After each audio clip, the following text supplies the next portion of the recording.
Imagine waking up one morning to discover that most of your house has vanished, not destroyed, not stolen, simply unknown.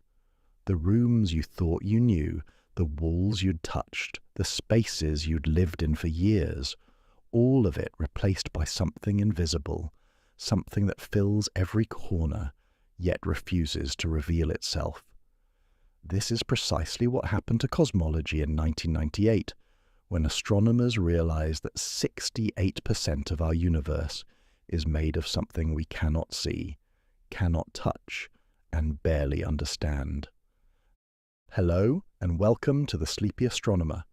Tonight, we're drifting into the deepest mystery our species has ever encountered, not hidden in distant galaxies or exotic black holes, but woven into the very fabric of space itself.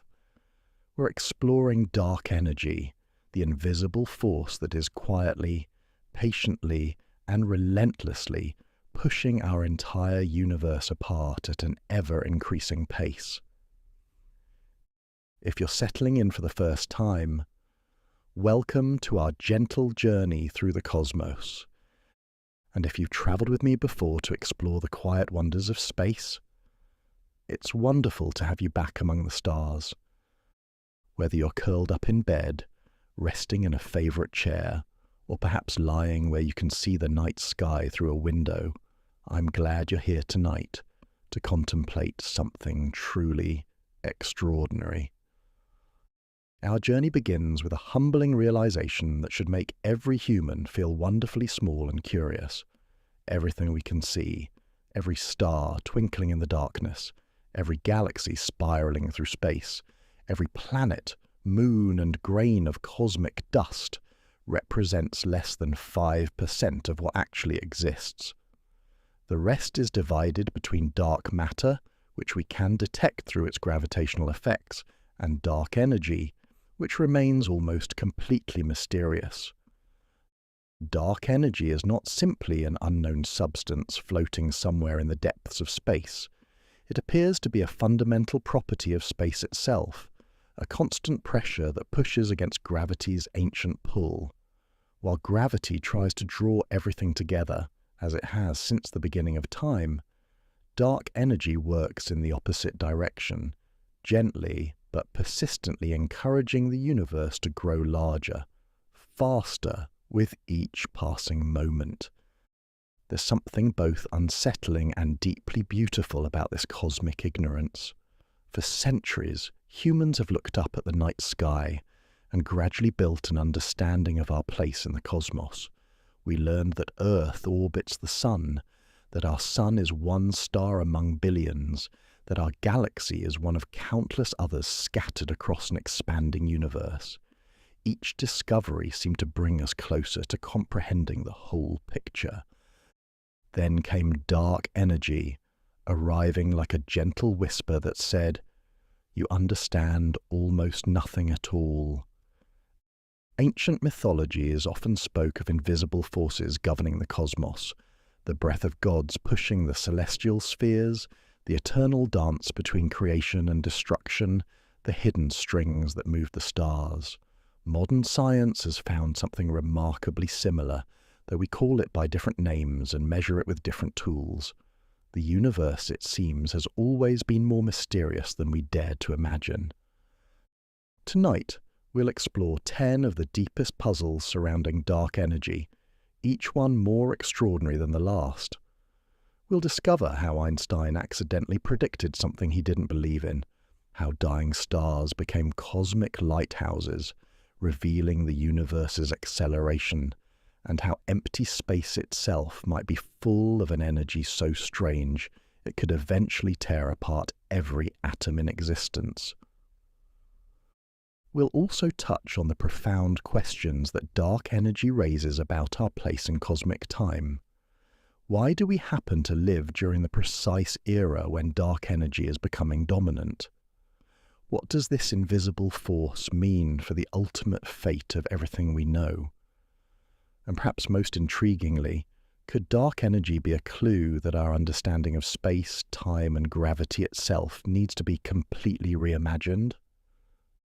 These are not questions with simple answers, and perhaps that's exactly what makes them so compelling. In an age when we can measure the temperature of distant planets and peer back to nearly the beginning of time itself, dark energy remains stubbornly mysterious, a cosmic reminder that the universe still holds secrets worth pursuing. So, settle in, get comfortable, take a slow breath, and prepare to drift gently into the most profound mystery our species has ever encountered. We'll move at a peaceful pace through ideas that stretch across billions of years and trillions of miles, always remembering that some of the most beautiful discoveries come not from having all the answers, but from learning to ask better questions. Out there in the darkness between galaxies, space itself is growing larger. Not quickly enough to notice in a human lifetime, not violently enough to disturb the gentle rotation of planets around their stars, but persistently enough to reshape the entire cosmic future. Dark energy is patient, subtle, and absolutely everywhere. And tonight, we'll explore how this invisible force might just be the most important thing in the universe. Mystery number 1, the shocking discovery, when Einstein's greatest blunder became prophecy. Picture a brilliant mind wrestling with the universe itself, sitting at a desk covered with equations that refuse to behave. It's 1917, and Albert Einstein is staring at his own theory of gravity, general relativity, watching it predict something that seems utterly wrong. According to his beautiful mathematics, the universe should be either expanding or contracting. It cannot simply sit still. But Einstein, like almost everyone else at the time, knew with absolute certainty that the universe was static, eternal, and unchanging.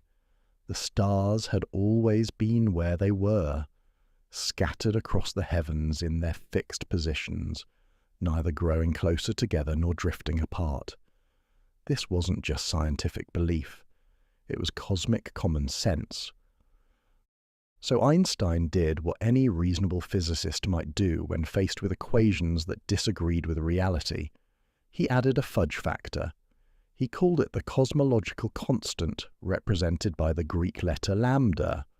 And its job was simple: to perfectly balance gravity's inward pull with an outward push, keeping the universe frozen in place like a cosmic stalemate. Imagine the cosmological constant as a kind of anti-gravity, not strong enough to make things fly apart dramatically, but persistent enough to prevent everything from collapsing inward under its own weight. Einstein tucked this mathematical patch into his equations like a small piece of cosmic duct tape, holding his static universe together. The irony is almost poetic. Here was perhaps the greatest scientific mind in human history, author of theories that would revolutionize our understanding of space and time, essentially telling the universe, please stop trying to move. For more than a decade, this mathematical band-aid seemed to work perfectly. Einstein's static cosmos matched what astronomers observed, or thought they observed, when they looked up at the night sky. The stars remained in their proper places, the galaxies held their positions, and the universe appeared to be the well-behaved, unchanging stage that philosophers had imagined for centuries. Then came Edwin Hubble. In the 1920s, working with the newly completed 100-inch telescope at Mount Wilson Observatory in California, Hubble began making observations that would shatter this comfortable cosmic picture. He was studying what astronomers then called spiral nebulae, cloudy, spinning structures scattered across the sky. Most astronomers assumed these were simply nearby gas clouds within our own Milky Way galaxy. Hubble discovered something extraordinary. These nebulae were actually entire galaxies, vast collections of billions of stars lying far beyond our own cosmic neighborhood. More shocking still, these galaxies were moving, And they weren't just drifting randomly through space, they were fleeing away from us in all directions. The evidence came from something called redshift, a cosmic Doppler effect that stretches the wavelength of light from objects moving away from us. Just as the sound of a train whistle drops in pitch as the train speeds away, light from receding galaxies gets stretched toward redder wavelengths. The more distant the galaxy, the faster it appeared to be moving away from us. This discovery hit the astronomical community like a gentle earthquake. The universe wasn't static at all. It was expanding, growing larger with each passing moment.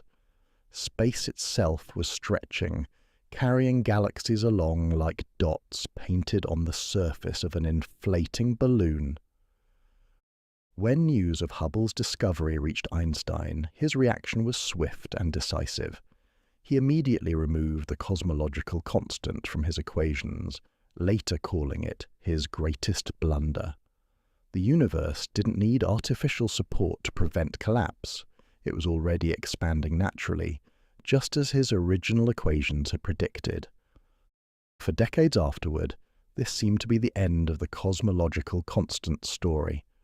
It had been a temporary embarrassment, a moment when even Einstein's intuition had failed him. The expanding universe made perfect sense. It had begun in a hot, dense state, what we now call the Big Bang, and had been coasting outward ever since, gradually slowing down under gravity's persistent tug.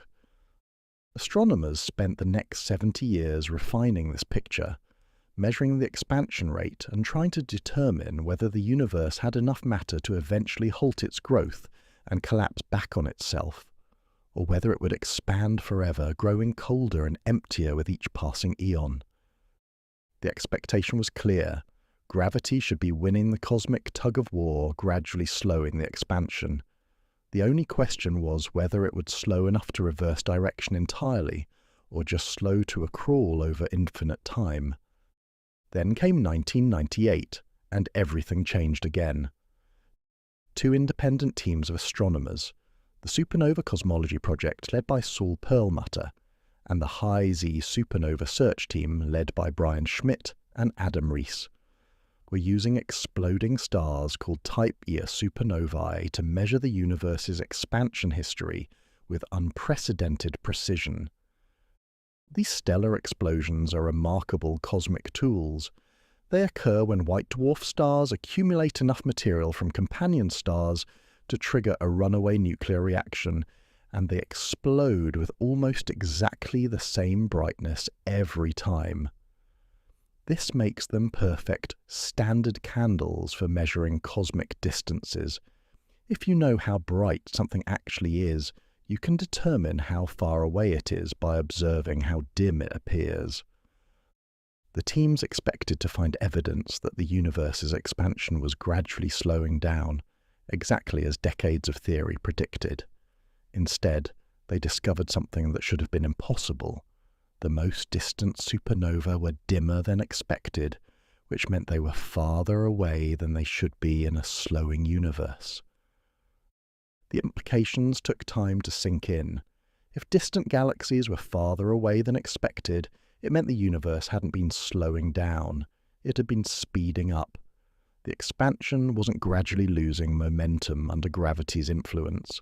It was accelerating, growing faster with time. This discovery was so unexpected that both research teams spent months checking and rechecking their data, convinced they had made some fundamental error. The idea of cosmic acceleration seemed to violate everything astronomers thought they knew about gravity and cosmic evolution. But the data refused to go away. Multiple independent observations confirmed the impossible. Sometime around 5 to 6 billion years ago, when the universe was roughly half its current age, its expansion began to accelerate. Something was pushing space apart with ever-increasing strength, overwhelming gravity's attempt to slow things down. And then came the truly remarkable realization. This mysterious force behaved almost exactly like Einstein's abandoned cosmological constant. Suddenly, Einstein's greatest blunder looked less like a mistake and more like an accidental prophecy. The cosmological constant hadn't been wrong. It had been 70 years ahead of its time. The universe really did seem to contain a form of energy that pushed outward against gravity's inward pull, just as Einstein's equations had suggested when he first invented his mathematical fudge factor. The scientific community found itself in the peculiar position of apologizing to a dead physicist. Einstein, it turned out, had been right twice. First, when his original equations predicted cosmic expansion, and again when he added the cosmological constant to balance gravity's pull. The only problem was that he had been right about both things at the same time, which seemed mathematically impossible. The universe was expanding and accelerating, which meant it needed both the natural expansion his theory predicted and the additional push his cosmological constant provided. Today we call this mysterious accelerating force dark energy, though the name is more admission of ignorance than description. We know it makes up roughly 68% of everything in the universe. We know it causes space itself to expand at an increasing rate, and we know it behaves suspiciously like Einstein's cosmological constant. What we don't know is what it actually is. The story of Einstein's cosmological constant serves as a beautiful reminder of how science actually works. Great discoveries often masquerade as mistakes. Abandoned ideas sometimes return as revolutionary insights. And the universe has a talent for being more subtle and surprising than even our best theories predict. Einstein, who spent his later years searching unsuccessfully for a unified theory of everything, never lived to see his blunder vindicated. He died in 1955, 43 years before astronomers would discover that his mathematical intuition had been more prescient than his physical intuition. In the end, perhaps the real lesson isn't that Einstein made a mistake, but that the universe is patient enough to wait decades before revealing which of our ideas will turn out to be brilliantly correct and which will need to be quietly forgotten. The cosmological constant sat dormant in the equations for 70 years, waiting for technology and observation to catch up with mathematics. And in those quiet decades of waiting, space itself was slowly, gently, inexorably growing larger, driven by the same mysterious force that a brilliant physicist had invented to make his equations behave properly, never suspecting that he was actually describing one of the most fundamental properties of reality itself. Mystery number 2. Cosmic Candles in the Dark, the Type IA Supernova Story. Imagine standing in a vast, darkened cathedral where thousands of candles flicker in the distance, each one appearing dimmer or brighter depending on how far away it sits. Now, imagine that some of these candles burn with exactly the same flame every time they're lit. Always the same color, always the same intensity, always the same gentle warmth. If you knew how bright these special candles actually were, you could measure their apparent dimness to determine precisely how far away each one sat in the cathedral's shadows.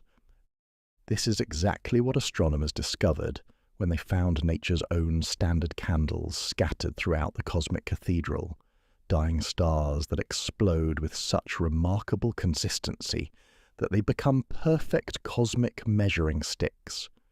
These stellar explosions, called Type Ia supernovae, would ultimately reveal one of the most shocking secrets the universe has ever whispered to us.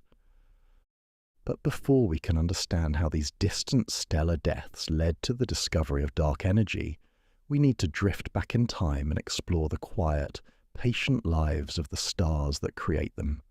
Picture a white dwarf star, a cosmic ember no larger than Earth but containing the mass of our entire sun. It's what remains after a star like ours exhausts its nuclear fuel and sheds its outer layers, leaving behind a dense hot core that glows white-hot in the darkness. These stellar remnants are extraordinary objects, so dense that a teaspoon of white dwarf material would weigh as much as a car. They're held up not by the nuclear fires that sustain their parent stars, but by something called electron degeneracy pressure, the quantum mechanical reluctance of electrons to be squeezed too tightly together. It's a delicate balance, like a cosmic house of cards built from the fundamental forces of nature. Most white dwarfs live solitary lives, slowly cooling over billions of years until they fade to darkness, but some find themselves in binary relationships, orbiting closely around companion stars in an eternal gravitational dance. And it's these cosmic partnerships that set the stage for one of the universe's most spectacular and useful phenomena. Imagine watching this stellar waltz unfold over millions of years. The white dwarf, with its intense gravitational field, gradually pulls material from its companion star, streams of hydrogen gas that spiral inward like water circling a drain. This stolen material doesn't fall directly onto the white dwarf's surface. Instead, it forms an accretion disk, a flat, spinning ring of superheated gas that glows brilliantly as it slowly spirals inward. The hydrogen accumulates on the white dwarf's surface like snow falling on a mountaintop, building up layer by layer over thousands of years. The white dwarf's intense gravity compresses this material until it becomes incredibly hot and dense, creating conditions ripe for nuclear fusion. But unlike the controlled nuclear burning that powers normal stars, this process is unstable, building toward a moment of cosmic catastrophe. The critical moment arrives when the white dwarf approaches what astronomers call the Chandrasekhar limit, a mass roughly 1.4 times that of our Sun. This limit, discovered by the brilliant Indian astrophysicist Subrahmanyan Chandrasekhar in the 1930s, represents a fundamental boundary in nature. No white dwarf can exist stably beyond this mass. The electrons simply cannot generate enough pressure to support the star against its own gravity. What happens next is both terrifyingly violent and cosmically beautiful. As the white dwarf approaches this critical mass, the accumulated hydrogen on its surface suddenly ignites in a runaway thermonuclear explosion. But this isn't just hydrogen burning. The incredible pressures and temperatures trigger a cascade of nuclear reactions that tear through the star's carbon and oxygen core, converting a significant fraction of the white dwarf's mass directly into energy. In a matter of seconds, the entire star explodes, releasing as much energy as our Sun will produce over its entire 10 billion year lifetime. The explosion is so violent that it completely destroys the white dwarf, leaving nothing behind but an expanding shell of hot gas and heavy elements forged in those final moments of nuclear fire. From our perspective billions of miles away, this cosmic death appears as a sudden new star in the sky, blazing with the brightness of an entire galaxy, before slowly fading over weeks or months. Ancient Chinese astronomers called these appearances guest stars, not knowing they were witnessing the violent deaths of stars in distant galaxies. The remarkable thing about Type 1 supernovae is their consistency. Because they all occur when white dwarfs reach approximately the same mass, that critical Chandrasekhar limit, they all explode with nearly identical energy. It's as if the universe had provided astronomers with a vast collection of cosmic light bulbs, each one burning with exactly the same wattage. This consistency makes them perfect tools for measuring cosmic distances. When astronomers observe a Type Ia supernova in a distant galaxy, they know approximately how bright it should appear based on its true luminosity. If it appears dimmer than expected, it must be farther away. If it appears brighter, it must be closer. By carefully measuring this apparent brightness, they can calculate precise distances to galaxies billions of light-years away. The beauty of this method lies in its simplicity and reliability. Unlike other distance measurement techniques that work only for nearby objects, Type 1a supernovae are bright enough to be seen across vast cosmic distances. They serve as stepping stones that allow astronomers to map the universe's expansion history, reaching back to when the cosmos was less than half its current age. But these stellar explosions revealed an even deeper secret about the nature of space and time. When astronomers in the 1990s began using Type Ia supernovae to trace the universe's expansion history, they expected to find evidence that gravity was gradually slowing the cosmic expansion, like friction slowly bringing a spinning top to rest.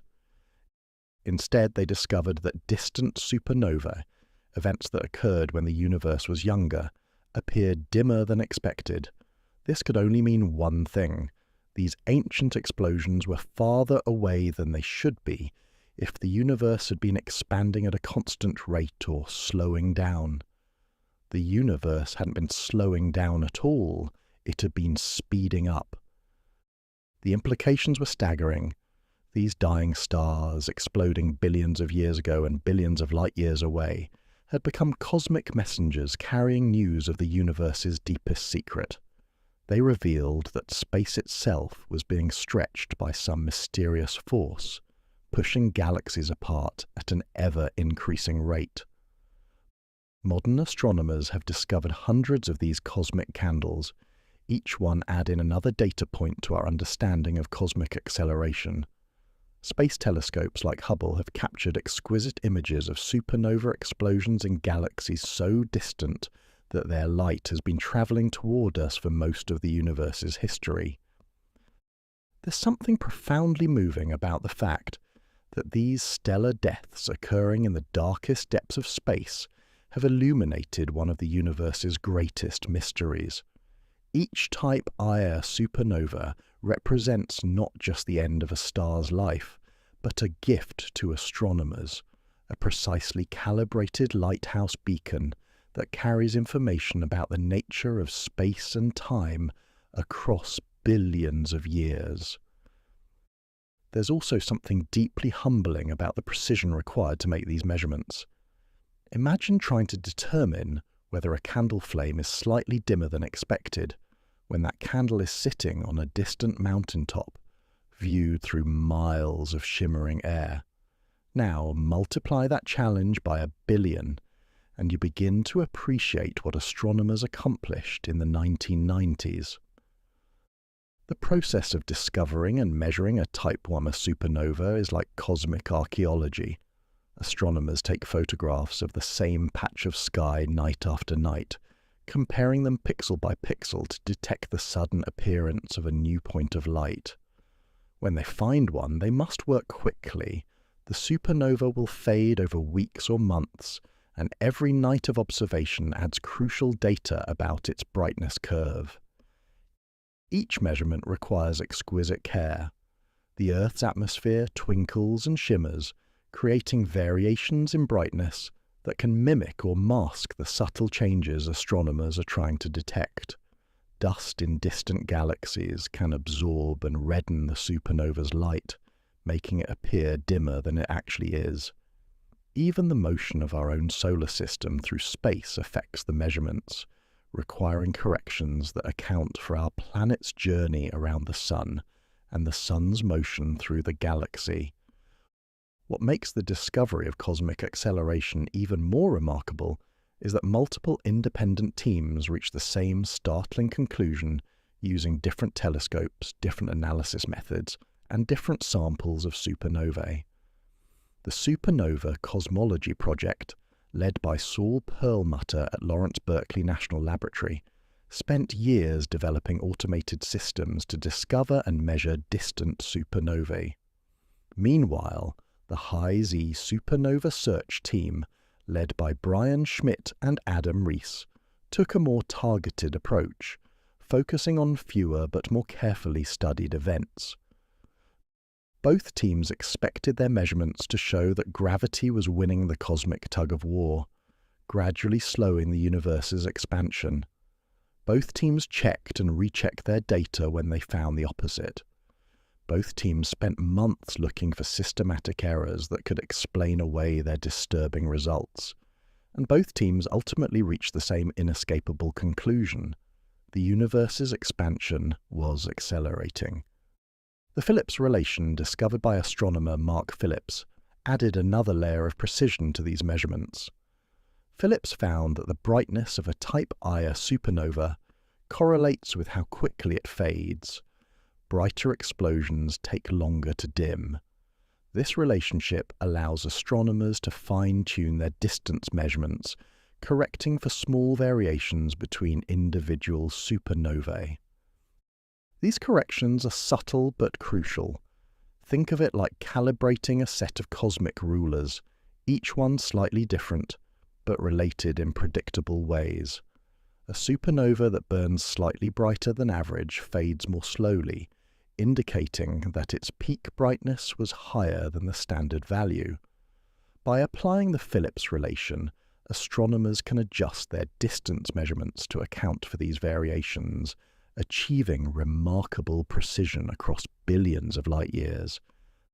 The irony is beautiful. To understand the universe's expansion and discover dark energy, we needed to study cosmic destruction. The violent deaths of white dwarf stars, explosions so powerful they outshine entire galaxies, became the gentle guides that led us to one of the most profound discoveries in the history of science. Modern supernova surveys have automated much of this process, using sophisticated software to scan thousands of galaxies each night, identifying potential supernovae and alerting astronomers to begin detailed observations. The Zwicky Transient Facility in California can survey the entire northern sky every few nights, discovering hundreds of stellar explosions each year. The upcoming Vera Rubin Observatory will push this even further, potentially discovering millions of supernovae over its 10-year survey. Each new discovery adds another thread to the cosmic tapestry we're weaving. These stellar deaths, scattered across billions of years of cosmic history, have become our most reliable witnesses to the universe's expansion. They've watched dark energy gradually take control of cosmic evolution, transforming the universe from a place where gravity's inward pull dominated to one where space itself pushes outward with ever-increasing strength. In the end, Type Ia supernovae remind us that the universe often reveals its deepest secrets through its most dramatic events. These stellar deaths, occurring in the cold darkness between galaxies, have become beacons of knowledge that illuminate not just the space around them, but the very nature of space itself. They are cosmic candles that burn briefly but brightly, carrying their message across the eons to curious minds wondering about the ultimate fate of everything we can see and touch and love. Mystery number 3. The Great Acceleration. Why is space expanding faster? Something extraordinary happened to our universe about 5 billion years ago, around the time our solar system was just beginning to form from a disk of cosmic dust and gas. The universe, which had been expanding steadily since the Big Bang while gradually slowing down under gravity's influence, suddenly began to speed up. Space itself started stretching faster and faster, like a cosmic engine shifting into a higher gear. This acceleration wasn't violent or sudden in human terms. It unfolded over billions of years, too slowly for any civilization to notice during their brief existence. But from the perspective of cosmic time, it represents one of the most dramatic transitions in the universe's 14 billion-year history. The question that keeps cosmologists awake at night is beautifully simple and utterly baffling. What could possibly cause the entire universe to accelerate? To understand the profound strangeness of cosmic acceleration, we need to step back and consider what expansion actually means in the context of space itself. When we say the universe is expanding, we're not describing galaxies flying apart through empty space like debris from an explosion. Instead, we're describing something far more fundamental. The metric of space-time itself is growing larger.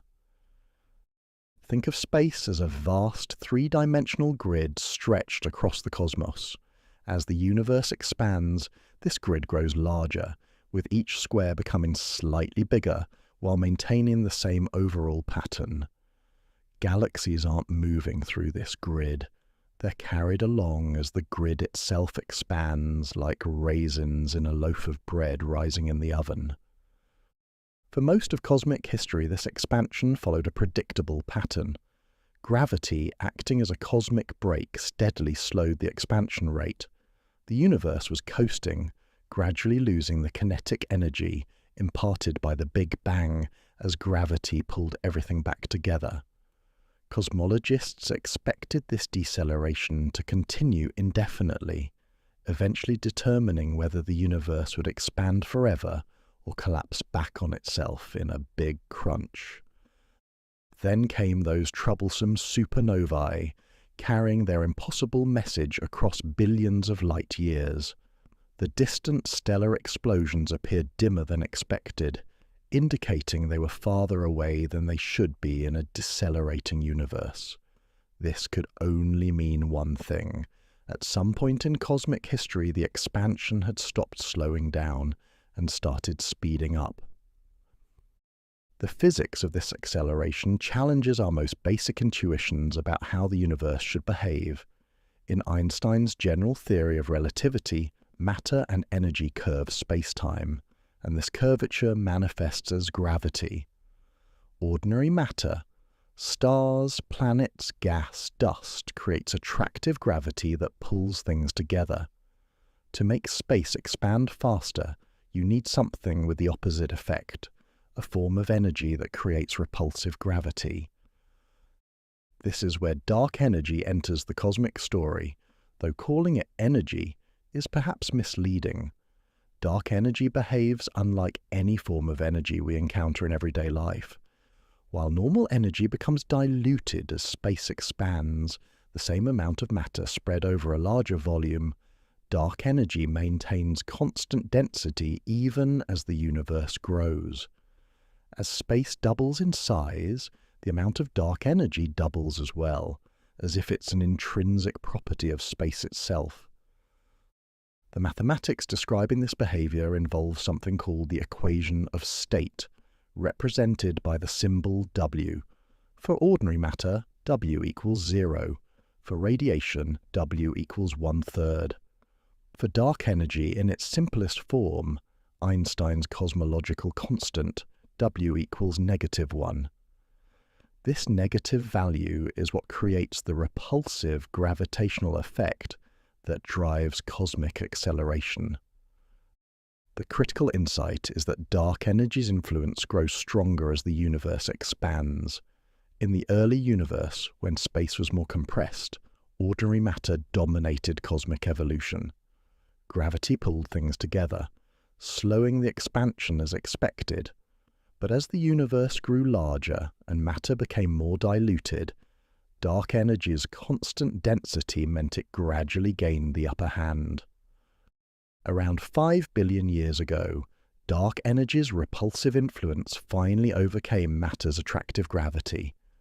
This cosmic tipping point marked the beginning of the acceleration phase we observe today. From that moment forward, the universe's expansion has been speeding up rather than slowing down, with dark energy becoming increasingly dominant over time. The smoothness of this transition is remarkable. There was no cosmic explosion, no dramatic reorganization of galaxy clusters, no sudden disruption of planetary orbits. The changeover from deceleration to acceleration happened so gradually that any civilization existing during that era would have been completely unaware of this fundamental shift in cosmic evolution. Modern observations have confirmed this picture with increasing precision. The cosmic microwave background, the afterglow of the Big Bang, shows us the universe as it was when it was only 380,000 years old, providing a baseline for measuring how much the universe has expanded since then. Large-scale galaxy surveys map the current distribution of matter, showing how cosmic structure has evolved under the competing influences of gravity and dark energy. These measurements reveal that our universe has a remarkably specific geometry and composition. The total density of matter and energy adds up to exactly the critical value needed to make space-time flat. Neither curved inward like a sphere nor curved outward like a saddle. This critical density consists of roughly 5% ordinary matter, 27% dark matter, and 68% dark energy. The precision of these measurements is extraordinary. We know the current expansion rate, the Hubble constant, to within a few percent. We can trace the universe's expansion history back more than 10 billion years using multiple independent techniques. We've mapped the large-scale structure of the cosmos, revealing how dark energy has shaped the distribution of galaxies across vast cosmic distances. Yet despite this observational precision, the fundamental nature of dark energy remains completely mysterious. The simplest explanation is Einstein's cosmological constant, representing the energy density of empty space itself. But this raises profound questions about quantum field theory and the nature of vacuum energy that our current physics cannot answer. Alternative theories propose that dark energy might be dynamic rather than constant, slowly evolving over cosmic time. These models, often called quintessence after the classical fifth element, suggest that dark energy could strengthen or weaken as the universe ages. Some even propose that dark energy might eventually reverse direction, causing the universe's expansion to slow and stop. Even more radical possibilities challenge our understanding of gravity itself. Perhaps Einstein's general relativity breaks down on cosmic scales, and what we interpret as dark energy is actually evidence that we need a modified theory of gravity. These ideas suggest that space and time themselves might behave differently on the largest scales than our current theories predict. The implications of cosmic acceleration extend far beyond academic curiosity. Dark energy is actively reshaping the universe's future, determining the ultimate fate of every galaxy, star, and planet. If current trends continue, galaxies will gradually separate until each becomes an isolated island of stars in an ever-growing ocean of empty space. Billions of years from now, the night sky will look very different.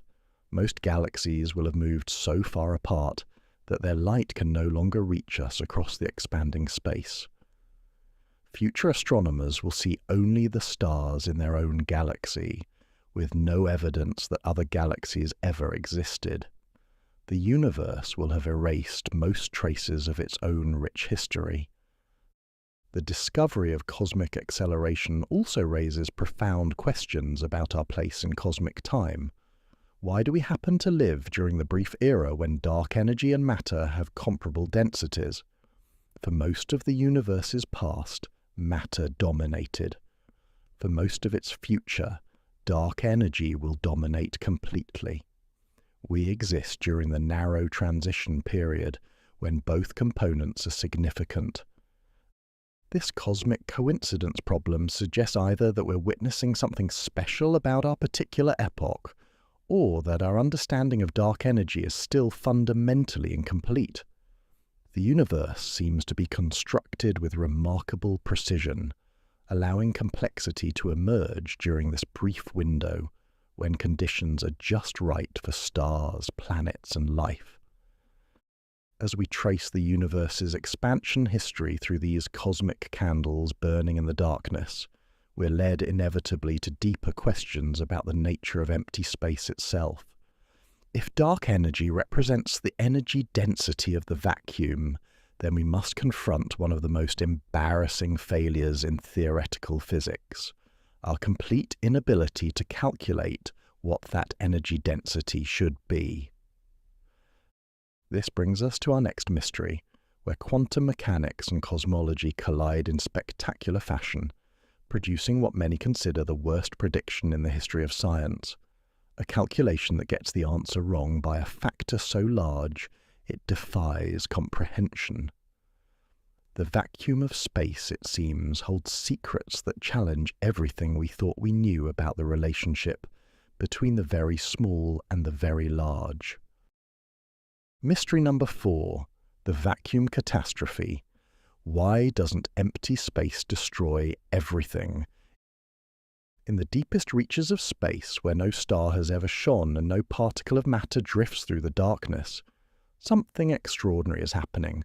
What we call empty space, the vacuum between galaxies, the void between atoms, the apparent nothingness that fills most of the universe, is actually seething with invisible activity.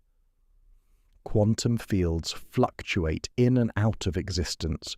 Virtual particles appear and disappear in fleeting moments, and the fabric of space-time itself trembles with an energy so fundamental that it might be the most important thing in the cosmos. This revelation emerged from one of the strangest discoveries in modern physics. There is no such thing as truly empty space. Even in a perfect vacuum, cooled to absolute zero, and stripped of every last atom, quantum mechanics tells us that energy still remains. This leftover energy, called zero-point energy or vacuum energy, should be present everywhere in the universe, filling every cubic centimetre of space with a constant, irreducible background of cosmic power. The mathematics of quantum field theory demands this conclusion. According to the uncertainty principle discovered by Werner Heisenberg, energy and time cannot both be precisely known simultaneously.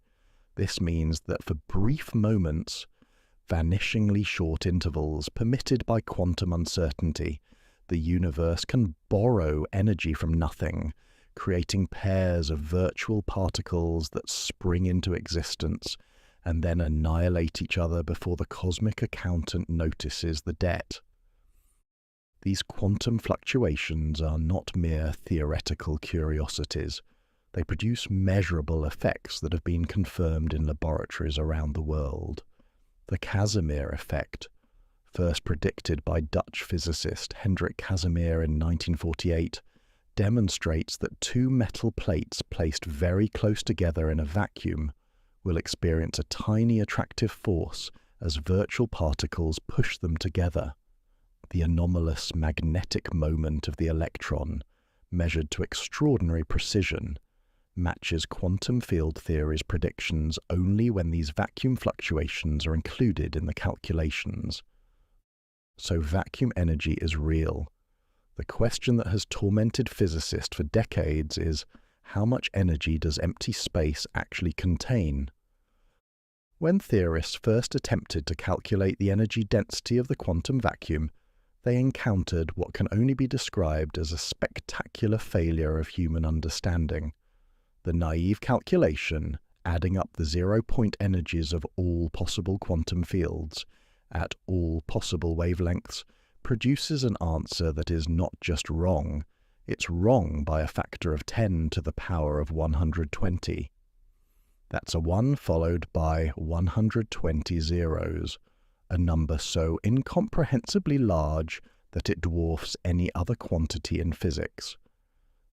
To put this catastrophic error in perspective, consider that the observable universe contains roughly 10 to the 80 atoms. The difference between the theoretical prediction for vacuum energy and its observed value is larger than the ratio between the volume of the observable universe and the volume of a single proton. It's as if you ordered a cup of coffee and received an amount of liquid equal to all the water in all the oceans, on all the planets, orbiting all the stars in all the galaxies in the observable universe, multiplied by itself several times over. This mismatch has been dubbed the vacuum catastrophe, or the cosmological constant problem, and it represents perhaps the most profound failure of theoretical physics in history. If the quantum vacuum actually contained the amount of energy that simple calculations predict, the universe would have exploded faster than light itself, expanding so violently that no atoms could ever have formed, let alone stars, planets, or life. The problem becomes even more puzzling when we consider what astronomical observations actually tell us about dark energy. The cosmological constant, Einstein's mathematical description of the energy density that drives cosmic acceleration, has a measured value that is positive but extraordinarily small. It's roughly 10 to the negative 29th grams per cubic centimetre, an amount so tiny that a volume the size of Earth would contain only about as much dark energy as a grain of sand. Yet this minuscule energy density, spread throughout all of space, is enough to dominate the entire universe's evolution. Dark energy makes up 68% of everything that exists, determining how fast galaxies separate and what the ultimate fate of the cosmos will be. The vacuum of space, despite appearing empty to our senses, turns out to be the most important component of reality. The tension between quantum field theory's prediction and observational reality has inspired decades of creative attempts at resolution. Perhaps the most radical suggestion is that the huge contributions from quantum fluctuations are somehow exactly cancelled by other, unknown contributions, leaving behind only the tiny residue we observe as dark energy. This would require a cancellation precise to 120 decimal places, a degree of fine-tuning so extreme that it seems almost unnatural. Supersymmetry, an elegant extension of the standard model of particle physics, offers one possible mechanism for such cancellation. In supersymmetric theories, every known particle has a superpartner with opposite quantum properties. The zero-point energies of particles and their superpartners could potentially cancel each other exactly, leaving the vacuum energy at precisely zero. Unfortunately, no supersymmetric particles have ever been detected, despite extensive searches at the world's most powerful particle accelerators. String theory, which attempts to describe all fundamental forces and particles as vibrations of tiny, multidimensional strings, suggests another approach. In string theory, our three-dimensional space might be embedded in a higher dimensional realm called the bulk. The vacuum energy of quantum fields might leak into these extra dimensions, reducing its effect on our observable universe. While mathematically elegant, this idea remains frustratingly difficult to test experimentally. Some physicists have proposed that the vacuum catastrophe reveals fundamental limitations in our understanding of quantum gravity. Perhaps quantum field theory simply breaks down when applied to cosmological scales, requiring a completely new theoretical framework that we haven't yet discovered. The marriage between quantum mechanics and general relativity, two theories that work perfectly in their respective domains, might require conceptual breakthroughs as radical as those that gave birth to these theories in the first place. The anthropic principle offers a different perspective on the vacuum catastrophe. This line of reasoning suggests that we shouldn't be surprised to find ourselves in a universe with just the right amount of vacuum energy to permit complexity and life. If the multiverse contains countless regions with different values of the cosmological constant, we would naturally find ourselves in one of the rare regions where conditions allow observers to exist.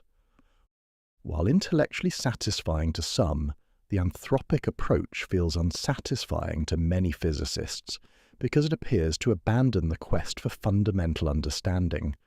It's like saying that the universe's properties are what they are because otherwise we wouldn't be here to measure them. True, perhaps, but not particularly illuminating about the underlying physics. The vacuum catastrophe also highlights the strange relationship between the microscopic and macroscopic worlds. Quantum mechanics, developed to explain the behavior of atoms and subatomic particles, makes predictions about the largest scales in the cosmos. The energy density of empty space, determined by the quantum properties of virtual particles smaller than atomic nuclei, influences the expansion rate of the entire universe across billions of light years. This connection between the very small and the very large suggests that our current theories are missing some crucial insight about the nature of space-time itself. Perhaps what we call the vacuum energy is not actually a property of quantum fields, but a manifestation of something even more fundamental: the geometric structure of space-time, the information content of the universe, or principles we haven't yet discovered. Recent developments in holographic theories offer intriguing new perspectives on this ancient problem. The holographic principle suggests that all the information contained in a volume of space can be encoded on its boundary, much like how a hologram stores three-dimensional information on a two-dimensional surface. This radical idea implies that what we perceive as the three-dimensional vacuum might actually be an emergent phenomenon arising from more fundamental processes occurring on cosmic boundaries. In holographic models, the apparent energy density of empty space might not represent real energy at all, but rather the computational complexity required to process information on cosmic horizons. The vacuum catastrophe, from this perspective, might be asking the wrong question entirely, like trying to calculate the weight of a shadow or the temperature of a reflection. The mystery deepens when we consider that dark energy's influence wasn't always dominant in cosmic history. For the first 5 billion years after the Big Bang, matter dominated the universe's evolution, and dark energy's effects were negligible. Only recently, in cosmic terms, has the vacuum's influence become apparent. This timing raises profound questions about whether dark energy is truly constant, or whether it evolves in ways we don't yet understand. Some theories propose that what we call dark energy is actually a slowly rolling scalar field, a cosmic fluid that changes its properties over time. These quintessence models suggest that the vacuum energy might be dynamic, slowly strengthening or weakening as the universe ages. If true, future observations might detect subtle changes in dark energy's influence, providing clues about its fundamental nature. The vacuum catastrophe ultimately represents more than just a failure of calculation. It symbolizes the profound mystery that still surrounds the most basic properties of reality. Despite our ability to measure cosmic expansion with extraordinary precision, despite our success in detecting gravitational waves and mapping the cosmic microwave background, we remain fundamentally ignorant about what fills the space between things. This ignorance is not merely academic. Understanding vacuum energy could revolutionize technology in ways we can barely imagine. If the energy density of empty space could be harnessed or manipulated, it would represent an essentially unlimited source of power. If the vacuum's properties could be controlled, it might enable entirely new forms of propulsion or communication. But perhaps the most profound implication of the vacuum catastrophe is what it reveals about the current state of human knowledge. We have developed theories that can predict the properties of subatomic particles with incredible accuracy, yet we cannot explain why the universe doesn't destroy itself immediately. We can trace cosmic evolution back to fractions of a second after the Big Bang, yet we cannot calculate the energy density of empty space to within 120 orders of magnitude. This cosmic embarrassment leads us naturally to wonder whether our timing is merely coincidental, or whether there's something special about the era in which we find ourselves. The coincidence that dark energy and matter have comparable densities today, right now, during the brief epoch when both are significant, suggests that we might be missing something fundamental about our place in cosmic history. Mystery number 5, the coincidence problem. Why now? Of all the moments in cosmic history when conscious beings might have emerged to contemplate the universe, we find ourselves living during perhaps the most remarkable epoch of all. Right now, today, as you rest quietly and listen to these words, dark energy and ordinary matter are engaged in a cosmic struggle of nearly equal strength. This balance will not last long. In cosmic terms, it's already shifting decisively in dark energy's favor. Yet here we are, conscious observers arising at precisely the moment when both components are significant enough to shape the universe's evolution. This timing is so improbable that it has acquired its own name, the coincidence problem. It's one of those cosmic puzzles that seems almost too precise to be accidental, like arriving at a train station just as two trains from different directions pull into opposite platforms simultaneously. The question that haunts cosmologists is whether this timing represents extraordinary luck, profound significance, or a clue that we're missing something fundamental about the universe's design. To appreciate the strangeness of our cosmic timing, we need to step back and consider the vast sweep of universal history. For the first few billion years after the Big Bang, radiation dominated the cosmos. Photons filled space with such intensity that atoms couldn't form stable bonds, and the universe remained an opaque plasma of charged particles. During this radiation era, dark energy was present but utterly negligible, overwhelmed by the enormous energy density of light itself. As the universe expanded and cooled, radiation gradually gave way to matter domination. Atoms formed, stars ignited, galaxies assembled, and cosmic structure slowly emerged from tiny fluctuations in the primordial density field.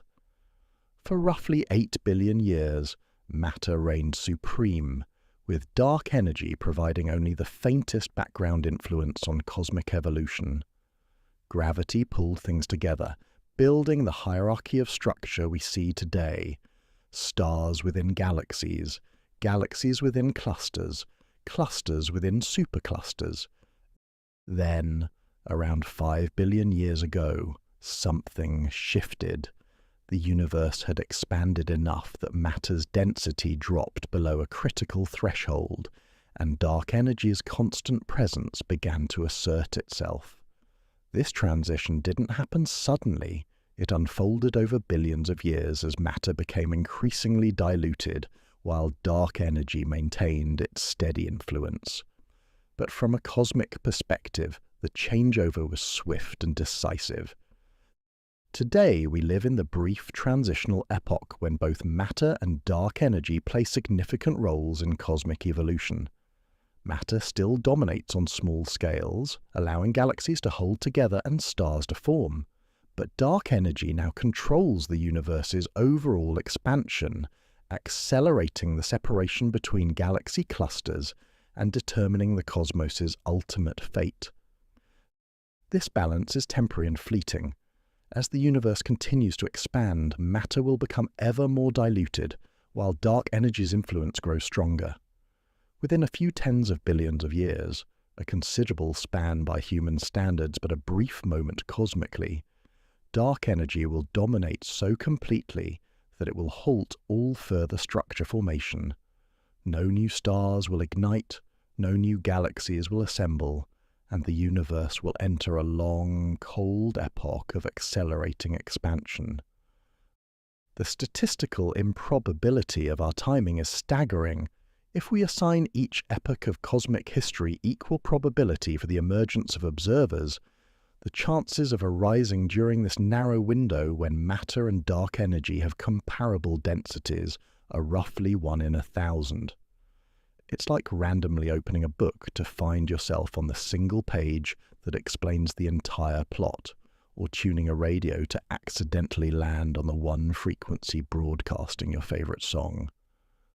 This coincidence becomes even more puzzling when we consider the vast range of cosmic timescales involved. The universe has existed for about 14 billion years and will likely continue expanding for trillions upon trillions of years into the future. The epoch during which matter and dark energy have comparable influence spans only a few tens of billions of years, a tiny fraction of cosmic history. Various solutions have been proposed to explain this apparent coincidence, each with its own implications for our understanding of physics and our place in the cosmos. The most straightforward explanation is that it's simply luck. We happen to be among the observers who arose during this special time, and there's no deeper significance to the timing. This statistical explanation becomes more palatable when viewed through the lens of selection effects. Complex observers like ourselves require a delicate balance of cosmic conditions. We need stars to forge heavy elements, planets to provide stable environments, and enough time for evolution to produce consciousness. These requirements might naturally bias the emergence of observers toward the epoch when matter and dark energy are comparable. During the early universe, when radiation or matter dominated completely, conditions might have been too extreme or chaotic for complex structures to develop. In the far future, when dark energy dominates completely, the accelerating expansion might prevent the formation of new solar systems and planets where life could arise. The narrow window, when both components are significant, might represent the only era when conditions are just right for observers to emerge. The anthropic principle takes this reasoning a step further, suggesting that we shouldn't be surprised to find ourselves in a universe fine-tuned for observation. According to this view, the apparent coincidence of our timing simply reflects the fact that we can only find ourselves in cosmic conditions that permit our existence. In universes where matter and dark energy achieve balance at times when life cannot emerge, there would be no observers to notice the coincidence. Some cosmologists find the anthropic explanation unsatisfying because it seems to abandon the search for deeper physical understanding. Instead of explaining why the coincidence occurs, it merely argues that we shouldn't be surprised by it. This approach can make testable predictions difficult to formulate and can lead to a kind of explanatory paralysis, where any observation can be dismissed as an inevitable consequence of our existence. Alternative approaches seek dynamical explanations for the apparent coincidence. Perhaps dark energy isn't actually constant, but evolves in ways that naturally synchronize its emergence with the development of complexity in the universe. Some models propose that dark energy's influence depends on the amount of structure that is formed, creating a feedback mechanism that ensures observers arise just as dark energy becomes important. These coupled dark energy models suggest intriguing connections between the microscopic physics of life and the macroscopic evolution of space-time. If dark energy responds to the presence of complex structures, then the emergence of observers might naturally coincide with the epoch when dark energy becomes dominant.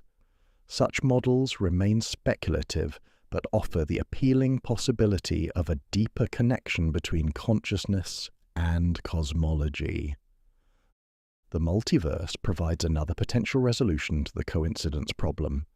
If our observable universe is just one bubble in an infinite ensemble of cosmic regions, each with different physical properties, then the apparent fine-tuning of our cosmic timing might simply reflect selection from this vast ensemble. We find ourselves in a region where conditions happen to be suitable for observers, while countless other regions remain empty of life. In multiverse scenarios, the coincidence problem dissolves into a statistics problem. With infinite opportunities for different combinations of cosmic parameters, some regions will inevitably have matter-dark energy transitions that coincide with the emergence of observers. we necessarily find ourselves in one of these special regions, not because they're typical, but because they're the only ones where anyone exists to ask the question. The coincidence problem also raises profound questions about the nature of time itself in cosmology. Our sense of cosmic timing depends on choosing particular events as significant: the formation of the first stars, the appearance of heavy elements, the development of complex chemistry. But these choices reflect our biological and cultural perspective on what matters in cosmic history. From the perspective of dark energy itself, if it could have perspective, there might be nothing special about the current epoch. The smooth acceleration of space-time might seem like the natural and inevitable state of affairs, with a brief period of matter dominance appearing as a temporary deviation from cosmic normalcy. The coincidence problem might reflect not cosmic design, but the limitations of our observer-centric view of universal history. Recent observations have begun to provide new perspectives on cosmic timing through precise measurements of the universe's expansion history. Projects like the Dark Energy Survey and the upcoming Euclid mission are mapping how dark energy's influence has evolved over billions of years, searching for subtle changes that might reveal whether the current balance between matter and dark energy is truly coincidental. These studies have the potential to transform the coincidence problem from philosophical speculation into observational science. If dark energy proves to be evolving in ways that naturally synchronize with structure formation, it would suggest deep connections between the physics of acceleration and the emergence of complexity. If dark energy appears truly constant, it would strengthen arguments for anthropic or multiverse explanations. The coincidence problem ultimately forces us to confront questions about meaning and purpose in cosmic evolution. Does the universe show signs of being designed for observers, or are we reading significance into random patterns? Is consciousness a fundamental feature of cosmic development, or an unlikely accident that happened to occur during a brief window of cosmic history? These questions stretch beyond the boundaries of physics into philosophy, theology, and the deepest mysteries of existence itself. The coincidence problem suggests that understanding dark energy might require grappling not just with the mechanics of cosmic acceleration, but with the role of observers in cosmic evolution and the nature of scientific explanation itself. As we contemplate our extraordinary cosmic timing, we're led to wonder whether the very existence of observers places constraints on the possible histories the universe might follow. Perhaps the emergence of consciousness is not accidental, but represents a fundamental organizing principle that shapes cosmic evolution in ways we're only beginning to understand. This possibility brings us to our next mystery: whether the mysterious force driving cosmic acceleration might actually be a misinterpretation of something even more fundamental. The possibility that gravity itself behaves differently on cosmic scales than Einstein ever imagined, and that what we call dark energy might be evidence that space-time itself needs to be reconsidered. Mystery number 6. Dark energy versus modified gravity. Is space-time itself wrong? Sometimes the most radical solution to a mystery is to question the mystery itself. When astronomers discovered that distant galaxies were flying apart faster than expected, most assumed something invisible was pushing them, dark energy, filling 68% of the cosmos with an unknown force. But a growing number of physicists are asking a different question entirely. What if there's no mysterious energy at all?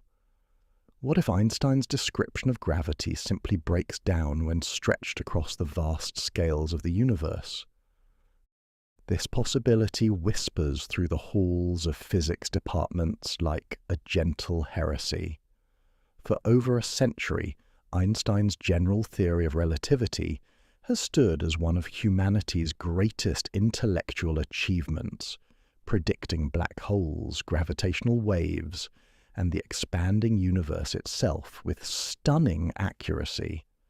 The idea that this magnificent theory might be incomplete on cosmic scales feels almost like suggesting that a master composer got the symphony's finale wrong.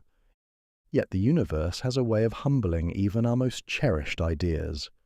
Every gravitational theory before Einstein's eventually met observations it couldn't explain. Newton's law of gravity, perfect for describing falling apples and planetary orbits, failed to account for Mercury's orbital precession. Perhaps Einstein's gravity, flawless for stars and black holes, struggles when asked to choreograph the dance of galaxies across billions of light years. The distinction between dark energy and modified gravity might seem academic. Both explain the same observations of cosmic acceleration, but they represent fundamentally different views of reality. Dark energy assumes that space-time behaves exactly as Einstein described, but fills it with an exotic substance that creates repulsive gravity. Modified gravity suggests that space-time itself follows different rules on cosmic scales, making acceleration appear natural without requiring any mysterious energy. These competing explanations make different predictions about how the universe should behave, predictions that future observations might be able to distinguish. Dark energy theories generally assume that matter moves through space-time in predictable ways, following Einstein's equations, while the mysterious energy provides a uniform background push. Modified gravity theories suggest that the very fabric of space-time responds differently to matter on large scales, potentially changing how galaxies cluster and how light bends around massive objects. One of the most elegant modified gravity proposals extends Einstein's equations by allowing the curvature of space-time to influence itself. In standard general relativity, matter tells space-time how to curve, and curved space-time tells matter how to move. In F of R gravity theories, where R represents the curvature of space-time, the curvature itself becomes a player in this cosmic dance, creating additional effects that might explain cosmic acceleration without requiring dark energy. These theories suggest that space-time becomes more springy on large scales, naturally accelerating expansion as the universe grows. It's as if the fabric of reality has an intrinsic elasticity that becomes apparent only when stretched across cosmic distances, like a rubber sheet that appears rigid when you press on it locally but bounces back when you try to stretch the entire thing. Another family of theories proposes that gravity might leak into hidden dimensions beyond the three spatial dimensions we experience. In these brain world models, our entire observable universe exists on a four-dimensional membrane floating in a higher dimensional space. Gravity, being geometry itself, can propagate through all dimensions, while matter and energy remain confined to our dimensional slice. On small scales, gravity behaves as Einstein predicted, because the extra dimensions are too tiny to matter. But on cosmic scales, gravity's ability to spread into these hidden dimensions could weaken its pull, making the universe appear to accelerate without requiring any dark energy. It's a bit like sound travelling through air. Close up, it follows predictable patterns, but across vast distances, atmospheric effects can bend and distort the waves in unexpected ways. The mathematical beauty of these theories is seductive, but beauty alone isn't enough to overturn a century of successful physics. Modified gravity must explain not just cosmic acceleration, but every other observation that general relativity handles so well.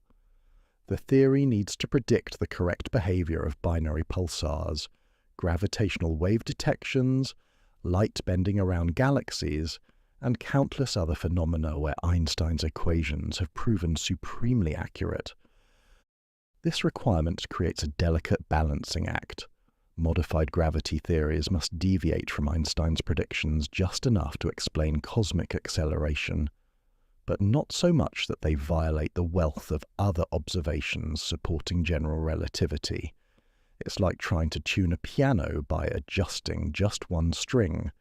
Change it too little, and the discord remains. Change it too much, and you ruin the entire instrument.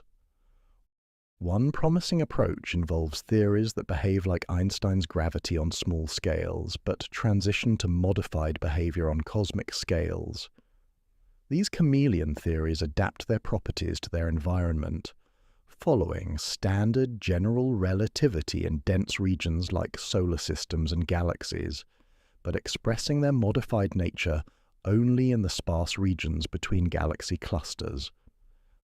The transition between these regimes could be governed by the local density of matter or energy, creating a kind of cosmic thermostat that automatically adjusts gravity's strength to match its surroundings.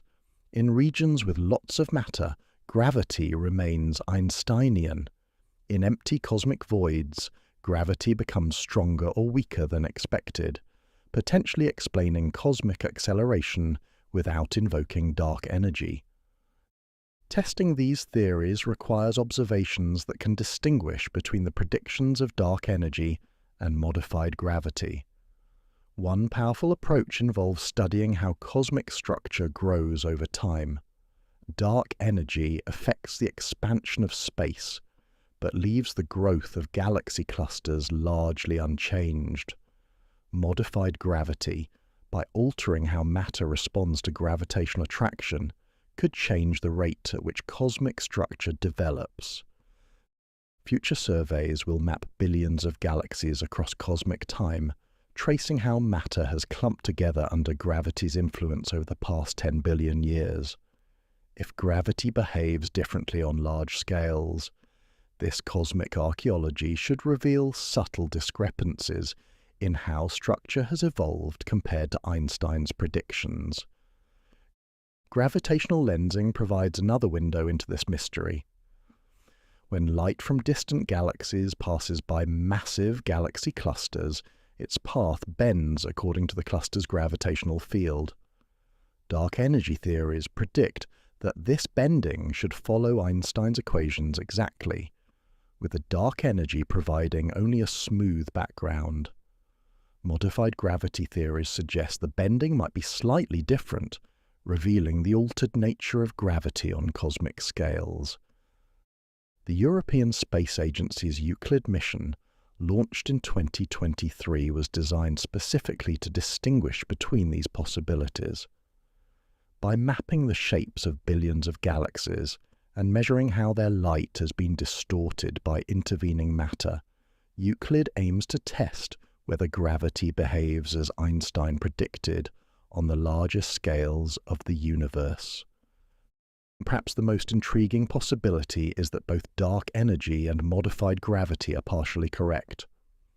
Some theories propose that Einstein's equations need modification and that space-time contains exotic energy components.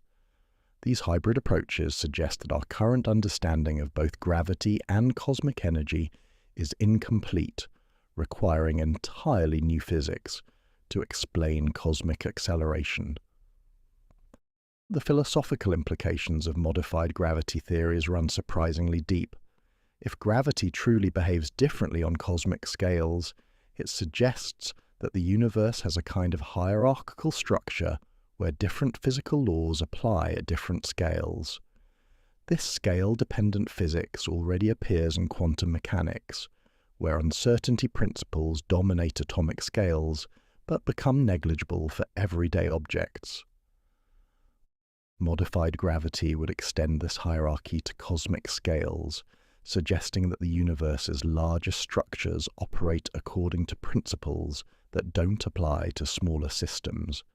This possibility challenges our assumption that the same physical laws govern everything from subatomic particles to cosmic superclusters, introducing a new kind of complexity to our understanding of natural law.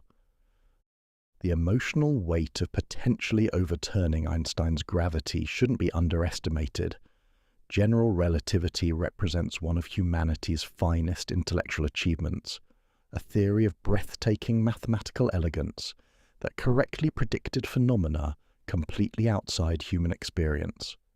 The idea that such a beautiful theory might be incomplete feels almost tragic, like discovering a flaw in a perfect poem.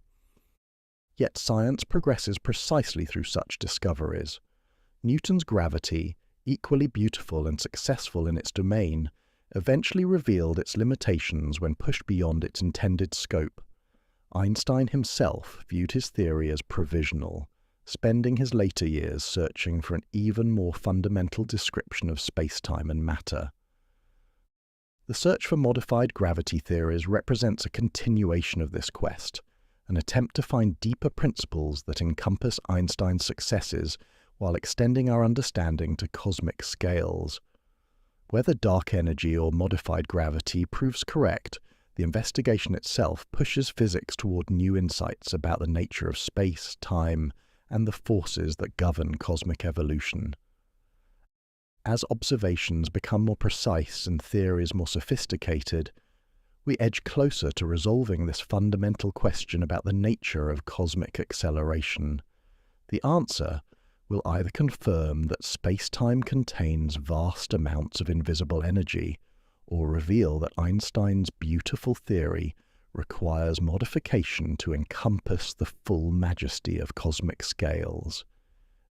This uncertainty about gravity's fundamental nature leads us to consider an even more disturbing possibility, that dark energy might not be constant at all, but could be evolving in ways that might eventually tear apart every atom in the universe, bringing the cosmic story to an end more dramatic than anyone has dared to imagine. Mystery number 7. The Phantom Menace. Could dark energy destroy the universe? There's a children's game where you blow up a balloon until it pops, each breath making it larger and more fragile, the rubber stretching thinner and thinner until that final moment when it can't hold together anymore. Now consider the possibility that our entire universe might be playing a similar game, with dark energy as the breath that never stops blowing, and everything we know and love as the balloon growing ever more fragile with each passing eon. This unsettling scenario emerges from a subtle twist in the mathematics of cosmic acceleration. While the dark energy we observe today seems content to gently push galaxies apart at a steady rate, there's nothing in the equations that prevents it from growing stronger. Some theoretical models suggest that what we call dark energy might actually be a phantom, a cosmic force that feeds on its own expansion, growing more powerful as the universe grows larger. The word phantom carries an air of mystery that physicists chose quite deliberately. Unlike Einstein's cosmological constant, which maintains the same strength throughout cosmic history, phantom dark energy becomes more potent with time. It's like a fire that grows larger, not by consuming more fuel, but simply by burning longer, each moment of existence making it stronger than the moment before. The mechanism behind this cosmic amplification is both elegant and terrifying. Normal dark energy maintains a constant density even as space expands, like a fog that never thins no matter how much the room grows. Phantom dark energy behaves more like a magic fog that becomes thicker as the room gets bigger, more space creating more phantom energy, which drives faster expansion, which creates even more space in an ever-accelerating spiral. This runaway growth leads to what cosmologists have dubbed the Big Rip, though the name barely captures the comprehensive nature of this cosmic ending. It's not a sudden tearing, like fabric caught on a nail, but a patient unravelling that works its way through every level of cosmic structure, from the largest galaxy clusters down to the smallest atomic nuclei. The destruction would unfold with the methodical precision of a demolition crew working backward through the history of cosmic construction. First to go would be the great galaxy clusters. those majestic collections of hundreds or thousands of galaxies bound together by gravity's gentle threads. As phantom energy grows stronger, these threads snap one by one, sending galaxies drifting apart like dandelion seeds on a cosmic wind. Our own galaxy, the Milky Way, would eventually lose its graceful spiral structure as phantom energy overwhelmed the gravitational choreography that has kept billions of stars dancing together for 10 billion years. Stars would begin their lonely exodus from the galactic center, carrying their retinue of planets into the growing emptiness between what were once galactic neighbors. The solar system itself would face its own dissolution as phantom energy continued to strengthen. The Sun's gravitational embrace, which has held Earth in its warm orbit for 4.5 billion years, would finally prove insufficient against the phantom's pull. Our planet would drift away from its life-giving star, carrying the moon along on a journey into the cold darkness of ever-expanding space. But phantom dark energy's appetite for destruction wouldn't be satisfied with merely separating celestial objects. As its strength continued to grow beyond all bounds, it would begin working on smaller and smaller scales, eventually challenging the very forces that hold matter itself together. The electromagnetic bonds that connect atoms into molecules, the same bonds that create water, DNA, and all the intricate chemistry of life, would find themselves outmatched by expanding space. In those final moments before the Big Rip, even atomic nuclei would surrender to phantom energy's relentless pull. The strong nuclear force, powerful enough to bind protons together, despite their electromagnetic repulsion, would finally meet its match in the exponentially growing phantom field. Atoms would dissolve into their constituent particles, and perhaps even those particles would be torn apart if the phantom force continued its inexorable growth. The timeline for this comprehensive destruction depends on how quickly phantom dark energy grows stronger. Current observations, while they cannot rule out phantom behavior entirely, suggest that if the Big Rip is indeed our universe's fate, it wouldn't arrive for at least 20 billion years. That's roughly 50% longer than the universe has already existed, a span so vast that it makes the entire history of life on Earth seem like a brief afternoon. Yet there's something profoundly melancholy about contemplating such an ending to the cosmic story. Every structure that gravity has painstakingly assembled over billions of years, every galaxy cluster, every star, every planet capable of harboring life, would ultimately be undone by the same mysterious force that currently drives the gentle acceleration we observe in today's night sky. Ancient mythologies often spoke of cosmic cycles, with creation and destruction following eternal patterns like the seasons of some unimaginably vast year. The Hindu concept of Kali Yuga describes an age of darkness and dissolution, while Norse mythology's Ragnarok envisions the twilight of the gods and the unmaking of the world. These stories, born from human intuition about the nature of endings, seem almost prophetic when viewed alongside the mathematical predictions of phantom dark energy. But phantom dark energy offers no promise of renewal, no cosmic spring to follow its cosmic winter. The Big Rip represents a true ending, not just the death of particular structures, but the dissolution of the very possibility of structure itself. It's an apocalypse so complete that it would erase not just life and civilization, but the basic building blocks from which they arose. The scientific challenge of phantom dark energy lies partly in its difficulty to observe.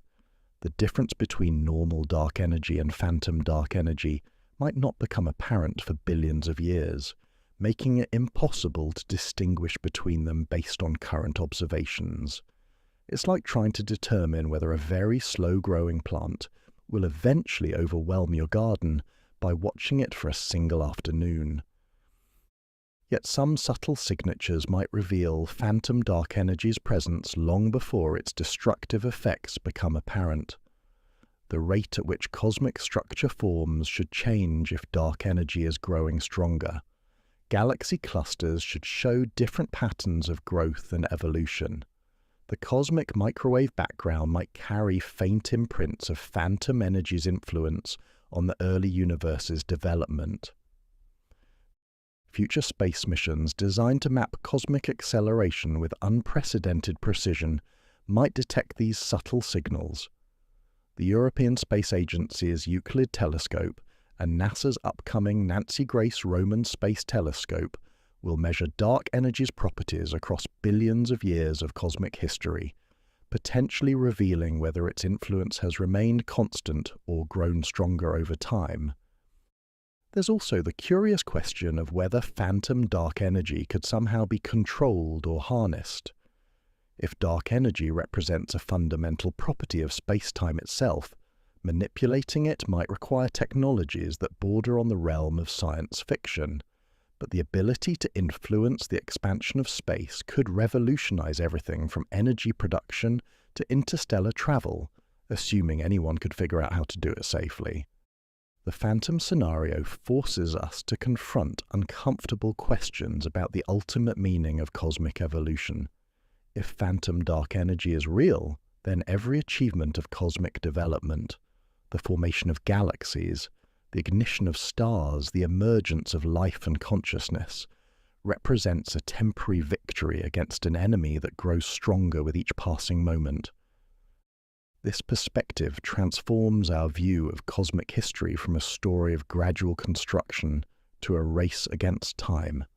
The universe might have only a limited window during which complex structures can form and persist before phantom energy grows strong enough to tear them apart. We would be living not in a universe that is building toward something greater, but in one that is slowly losing its battle against its own expansion. Yet there's also something beautiful about the phantom possibility, the idea that the universe contains forces so powerful they can ultimately overcome every form of binding and structure.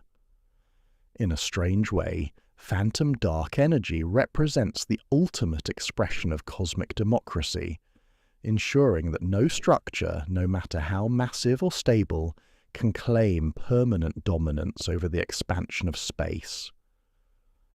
As we contemplate this most dramatic of cosmic endings, we're reminded that even our most fundamental understanding of reality might be incomplete. The universe continues to surprise us with possibilities that stretch our imagination and challenge our deepest assumptions about the nature of existence. This leads us to consider an even more exotic possibility, that the space we inhabit might not be the three-dimensional reality it appears to be, but rather a kind of cosmic hologram, with all information encoded on distant boundaries in ways that fundamentally change how we understand dark energy's role in cosmic evolution. Mystery number 8. Quantum foam and holographic dark energy. When you look at your reflection in a still pond, the image appears to contain all the depth and detail of your face, yet it exists only on the water's surface, a two-dimensional boundary holding three-dimensional information. Now, stretch this simple observation across the entire cosmos, and you begin to glimpse one of the most beautiful and unsettling ideas in modern physics: that everything you experience as solid, three-dimensional reality might actually be information written on the distant edge of the universe, projected inward like the most elaborate hologram ever conceived. This possibility emerged from a collision between two of physics' most fundamental discoveries. On one hand, we have quantum mechanics revealing that empty space seethes with invisible activity, virtual particles popping in and out of existence, energy fluctuating wildly at the smallest scales, space-time itself bubbling like foam on a turbulent sea. On the other hand, we have Einstein's curved space-time, and the discovery that information falling into black holes seems to vanish forever, violating one of quantum mechanics' most sacred rules. The holographic principle was born from this apparent contradiction, suggesting that information never actually falls into black holes. Instead, it remains written on the black hole's surface like shadows on a wall. If this works for black holes, perhaps it works for the entire universe. Perhaps everything happening inside our cosmic volume is actually encoded on our cosmic horizon, that distant boundary beyond which we cannot see. Consider what this means for dark energy. Instead of being a mysterious substance filling 68% of space, dark energy might represent the universe's ongoing effort to manage the information written on its boundaries. As the cosmos expands and its horizon grows larger, more information can be encoded, and this information processing might require energy that manifests as the acceleration we observe. The quantum foam that froths at the smallest scales of reality plays a crucial role in this cosmic information dance. Down at the Planck scale, where distances become so tiny that space and time lose their smooth appearance, the universe appears to be constantly creating and destroying microscopic black holes, each one existing for the briefest instant before dissolving back into the quantum void. These ephemeral black holes are like cosmic accountants, each one processing a tiny bit of information before vanishing. Their combined effect, summed across all of space and time, might contribute to the holographic information that drives dark energy. It's as if the universe is running an incomprehensibly complex calculation, with each quantum fluctuation representing a single operation in a cosmic computer program whose purpose we can barely fathom. The mathematics behind this idea weave together some of the most abstract concepts in physics. There's the Bacon-Stein bound, which tells us that any region of space can store only a finite amount of information that depends not on the volume of the region, but on the area of its boundary. There's the black hole thermodynamics that connects the area of event horizons to the amount of information they can hold. And there's the growing realization that area, not volume, might be the fundamental measure of cosmic information storage. When you apply these ideas to the entire observable universe, something remarkable emerges. The total amount of information that can be stored in our cosmic volume is limited by the area of our cosmic horizon, not by the vast three-dimensional space within it. As the universe expands and this horizon grows, the maximum information capacity increases, potentially requiring energy to maintain, energy that could manifest as dark energy. This perspective transforms our understanding of what it means to exist in three-dimensional space. The depth you perceive when you look around a room, the sense of volume that lets you walk around obstacles, the three-dimensional nature of your own body. All of this might be an illusion created by information processing on distant two-dimensional boundaries. You might be, quite literally, a pattern of information projected from the edge of the universe. The philosophical implications ripple outward, like waves from a cosmic stone dropped into the pond of human understanding. If holographic theories are correct, then consciousness itself might be a kind of information pattern written on cosmic boundaries, the thoughts flowing through your mind as you listen to these words, the awareness that seems to reside behind your eyes, the sense of being a three-dimensional being moving through three-dimensional space. All of this could be projections from more fundamental two-dimensional processes. Ancient philosophers intuited something similar when they spoke of reality as illusion. Plato's allegory of the cave described prisoners mistaking shadows on a wall for reality itself. Hindu and Buddhist traditions speak of Maya, the veil of illusion that obscures deeper truths about the nature of existence. The holographic principle suggests these ancient insights might be more literally true than anyone imagined. There's also something deeply democratic about holographic information processing.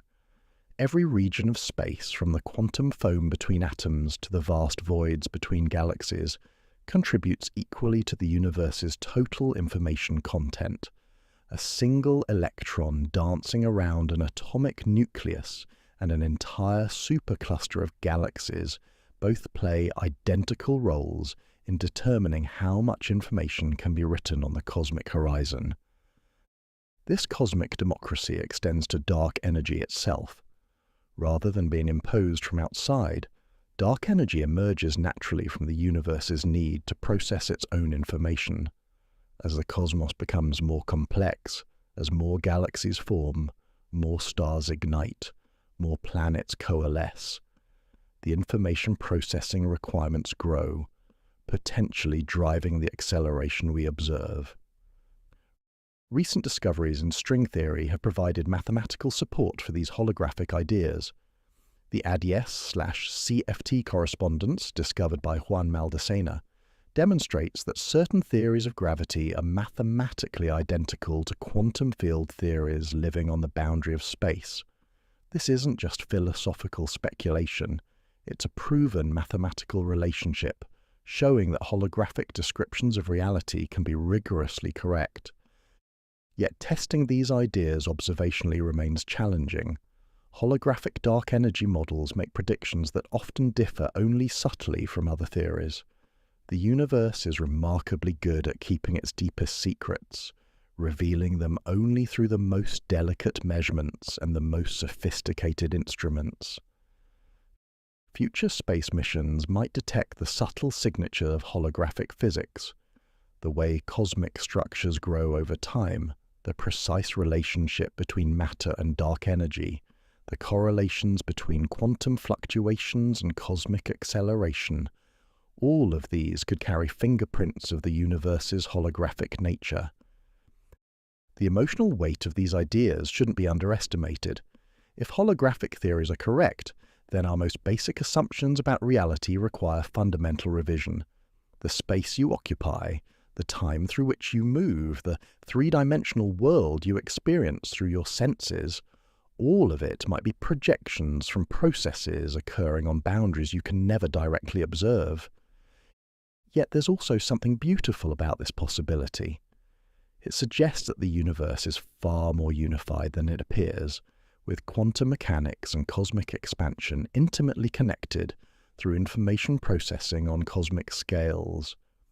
The microscopic quantum foam and the macroscopic acceleration of space might be different aspects of the same underlying holographic reality. This unity extends to consciousness itself. If you are indeed a pattern of information written on cosmic boundaries, then your awareness participates directly in the universe's ongoing self-description. Every thought, every moment of consciousness becomes part of the cosmic information processing that drives the expansion of space itself. The holographic principle also suggests that the universe might be running an unimaginably complex simulation of itself, with dark energy representing the computational energy required to maintain this cosmic self-modeling. We might be living inside the universe's own dream of what it could become, with consciousness emerging as the universe develops self-awareness through its holographic information processing. The strange thing about accepting holographic reality is how it changes the way you experience everyday moments. That coffee cup sitting beside you as you listen, is it really a three-dimensional object, or is it information about a coffee cup projected from cosmic boundaries? When you reach out to touch something, are your fingers making contact with solid matter, or are patterns of information interacting with other patterns in an elaborate holographic dance? These questions aren't merely philosophical curiosities. They touch on something fundamental about the nature of experience itself. If consciousness emerges from holographic information processing, then awareness might be the universe's way of observing its own holographic projections. You might be the cosmos looking at itself through holographically generated eyes, experiencing its own information patterns as the rich, textured reality of daily life.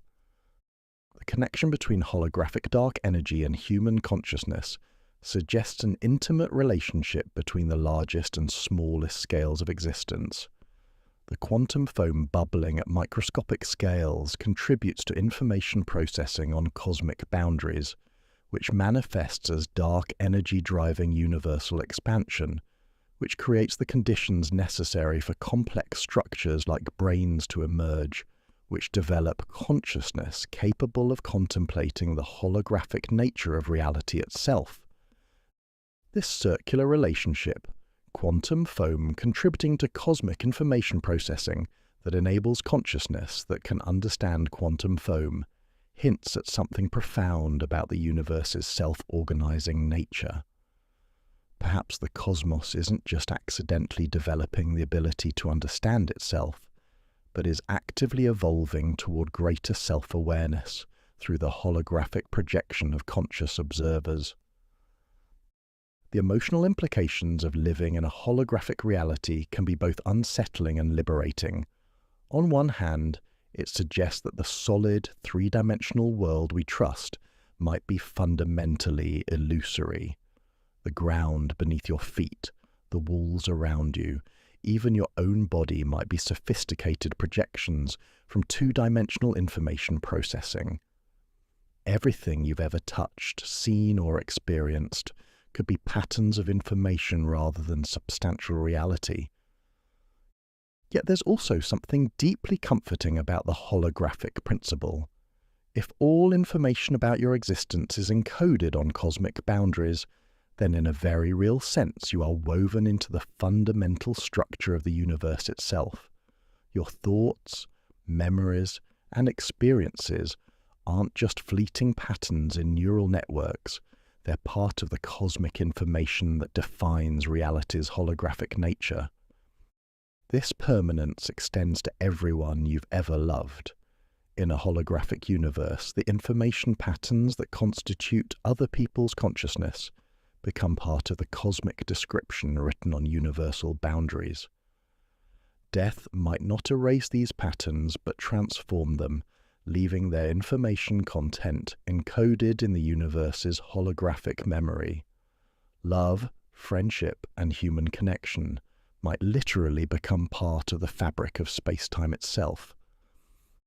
The technological implications of holographic dark energy could revolutionize our understanding of computation and information storage. If the universe operates as a vast holographic computer, then understanding its information processing principles might enable entirely new forms of technology. Quantum computers might represent our first crude attempts to work with the same holographic principles that govern cosmic evolution. Future civilizations that master holographic physics might learn to manipulate the information content of space itself, potentially controlling dark energy's influence on cosmic expansion.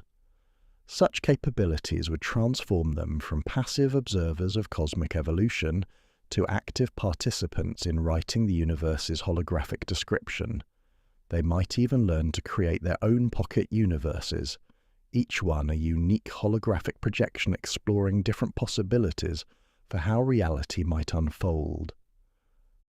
The search for observational evidence of holographic dark energy continues through increasingly sophisticated experiments and observations. Gravitational wave detectors might reveal subtle signatures of holographic information processing in the way space-time responds to massive accelerating objects. Cosmic microwave background observations could carry imprints of the universe's holographic nature, encoded in the patterns of temperature fluctuations across the sky. Perhaps most intriguingly, the study of consciousness itself might provide clues about holographic reality. If awareness emerges from holographic information processing, then understanding how brains generate conscious experience could illuminate the principles governing cosmic holography. The hard problem of consciousness, explaining how subjective experience arises from objective physical processes, might find its answer in the holographic principle. This leads us to wonder whether our cosmic story extends beyond a single universe. If holographic principles govern reality, and if information could be projected across cosmic boundaries, then perhaps our universe is just one hologram among countless others, each one encoding different possibilities for how reality might unfold, a vast multiverse of cosmic holograms, each one exploring different ways that existence might express itself. Mystery number 9, the Multiverse Connection. Are we living in a bubble? Sometimes the most profound questions arise from the simplest observations.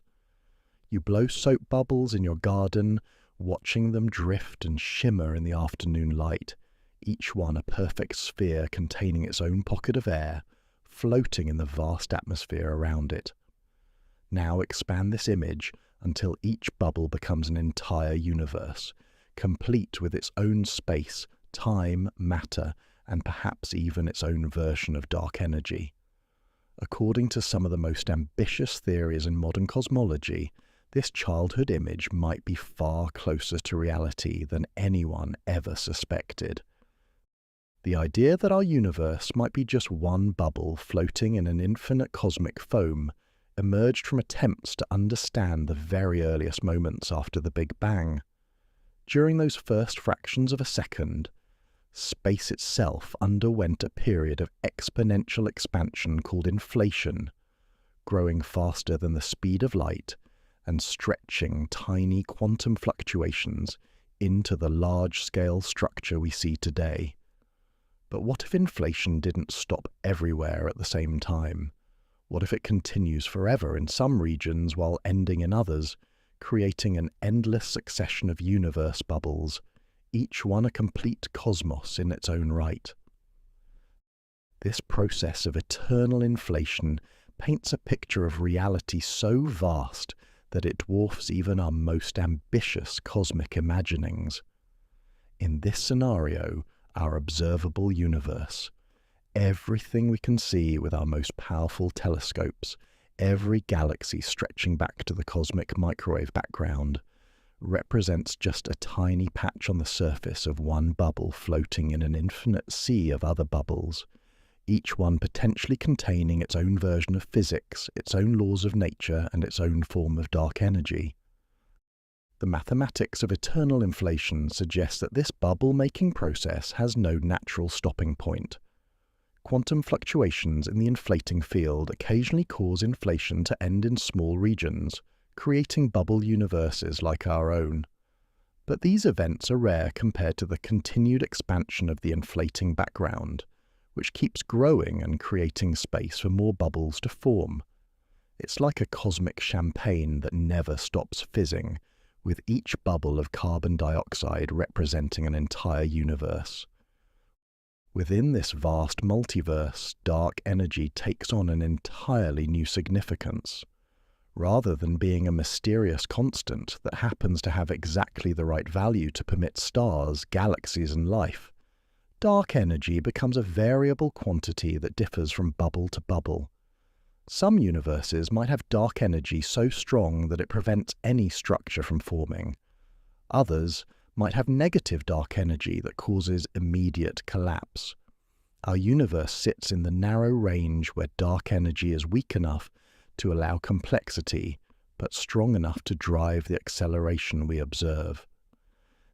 This perspective transforms the fine-tuning problem that has puzzled cosmologists for decades.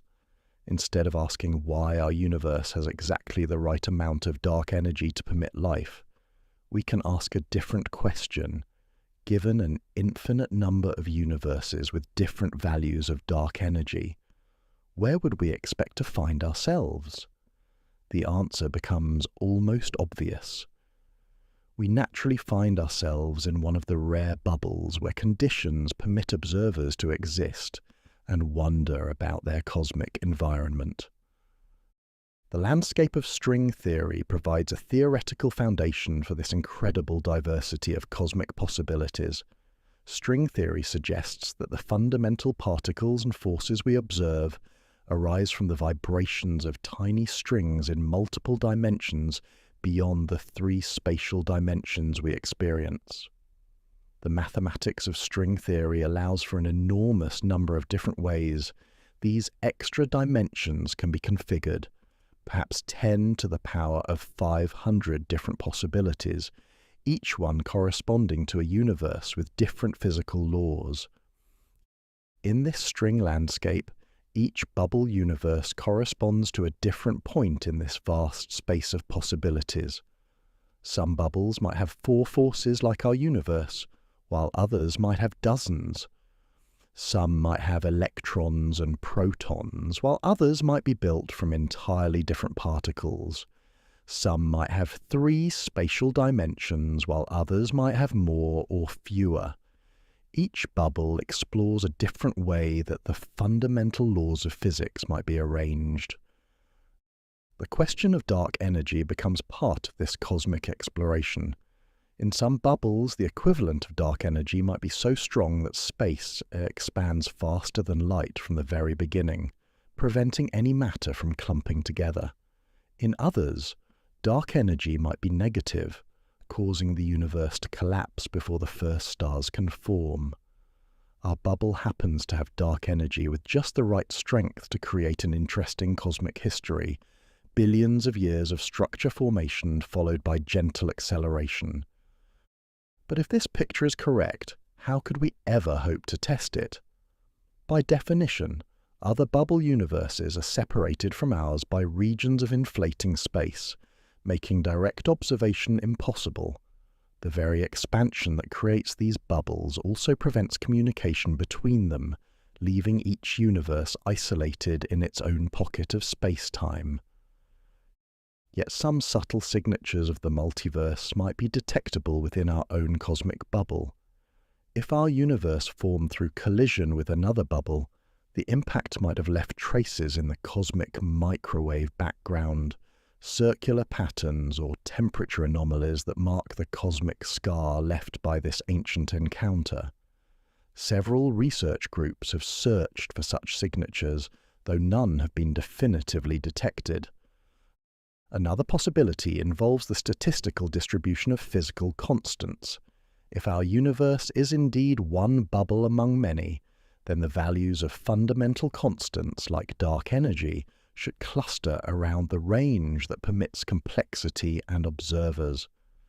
This anthropic reasoning makes testable predictions about what we should expect to measure, though disentangling anthropic selection from fundamental physics remains challenging. The philosophical implications of bubble universes stretch far beyond cosmology into questions about meaning, purpose, and the nature of existence itself. If infinite universes explore every possible combination of physical laws, then every story that could possibly unfold is unfolding somewhere in the multiverse. Every choice you've ever made is being made differently in other bubbles. Every life that could be lived is being lived. Every love story, every tragedy, every triumph, and every failure finds expression somewhere in the cosmic foam.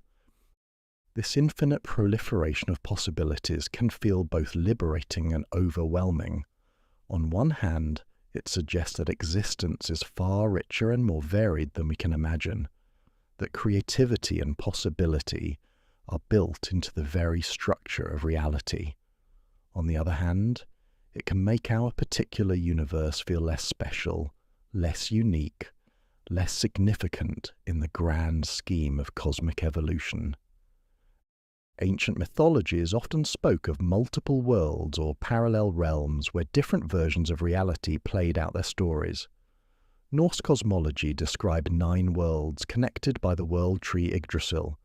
Hindu and Buddhist traditions speak of countless universes arising and passing away in endless cycles. Aboriginal Dreamtime stories tell of multiple layers of reality existing simultaneously. The modern multiverse gives mathematical form to these ancient intuitions about the multiplicity of existence. Yet there's something uniquely poignant about our particular bubble in this cosmic foam. While other universes might explore different possibilities for physics and chemistry, ours has followed the specific path that led to galaxies, stars, planets, and eventually to conscious observers capable of contemplating their place in the multiverse. Our dark energy has just the right strength to create a universe where complexity can emerge and flourish before acceleration carries everything apart. The timing of our existence within our bubble adds another layer of significance to this cosmic story. We live during the brief epoch when dark energy and matter have comparable densities, a transition period that won't last long in cosmic terms. In other bubbles with different dark energy values, this transition might occur much earlier or much later, or not at all. We find ourselves in a universe where the transition happens to coincide with the era when complex observers can emerge. This coincidence might reflect deep connections between the physics of dark energy and the requirements for complexity. Perhaps universes that permit observers naturally tend to have dark energy transitions that occur during the era when those observers can develop. If so, the anthropic selection that explains our cosmic timing might reflect fundamental principles about how consciousness and cosmic evolution relate to each other. The search for evidence of our cosmic bubble's neighbours continues through increasingly sophisticated observations and theories. Future gravitational wave detectors might be sensitive enough to detect the primordial waves generated during inflation, potentially revealing signatures of the multiverse generating process. Advanced studies of cosmic structure might uncover subtle patterns that reflect our universe's origin, as one bubble among many. Even if direct detection remains impossible, the multiverse concept provides a powerful framework for understanding why our universe has the properties it does.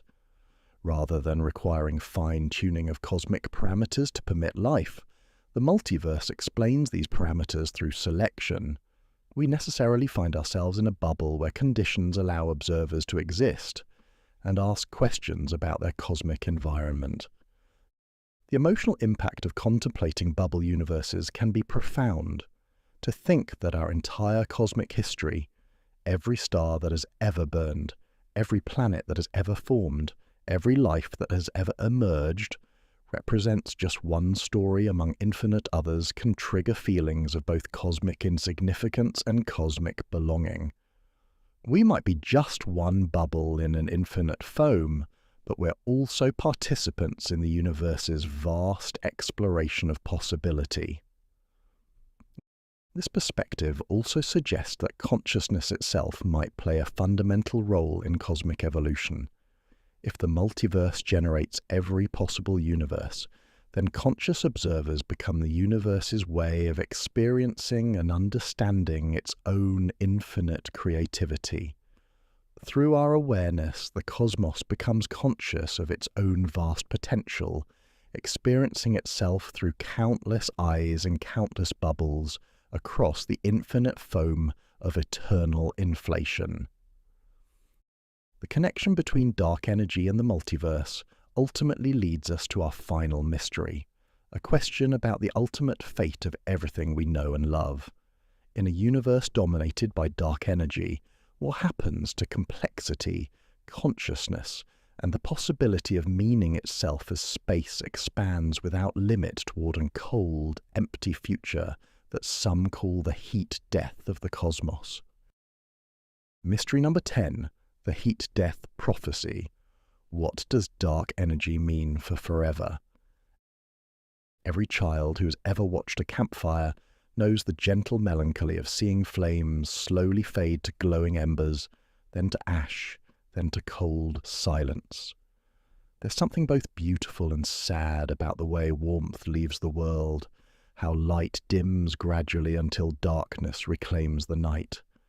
Now extend that same quiet dying across the entire cosmos, and you begin to glimpse what dark energy might mean for the ultimate fate of everything, a universe slowly cooling toward a silence so complete that even the possibility of fire itself will be forgotten. This cosmic twilight isn't a dramatic ending like the Big Rip we explored earlier, where space tears itself apart in a final moment of violence. Instead, it's the gentlest death imaginable, so gradual that civilizations could rise and fall 1,000,000,000,000 times over without noticing the change. Dark energy simply keeps pushing space larger, spreading matter and energy thinner, until the universe becomes too dilute to support the delicate dance of complexity that creates stars, planets, and life. The story of this cosmic cooling begins with a simple observation about fireplaces and coffee cups. Hot things naturally cool down, concentrated energy spreads out, and ordered structures gradually dissolve into simpler, more random arrangements. Your morning coffee doesn't spontaneously heat up while sitting on the table. Broken eggs don't reassemble themselves. Gardens left untended return to wilderness. This universal tendency toward disorder governs everything from the smallest systems to the cosmos itself. When the universe was young, all its matter and energy were concentrated in an unimaginably hot, dense point. Since the Big Bang, space has been expanding and cooling, like steam gradually dispersing in a vast room.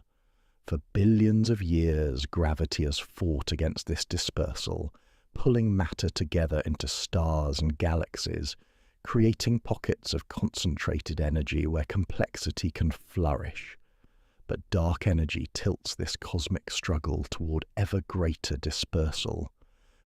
We're living during the universe's golden age, the era when stars burn bright and steady, fusing hydrogen into heavier elements and flooding space with the energy that makes life possible. This stellar epoch began a few 100 million years after the Big Bang and will continue for trillions of years, but it won't last forever.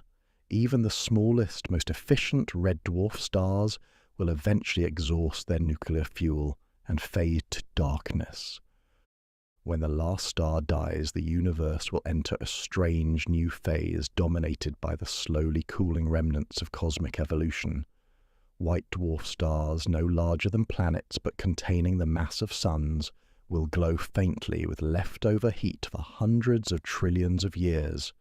Brown dwarfs, failed stars that never quite ignited, will drift through the darkness like cosmic embers.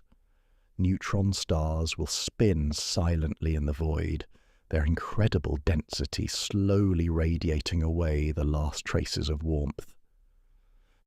During this age of cosmic twilight, planets will continue orbiting their dead stars for unimaginable spans of time.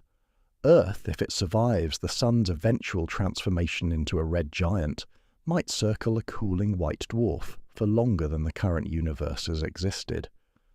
But even planetary orbits aren't eternal.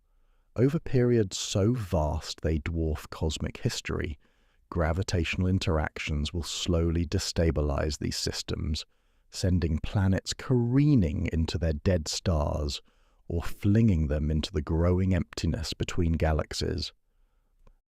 The mathematics of this cosmic dispersal follow patterns as inexorable as seasons.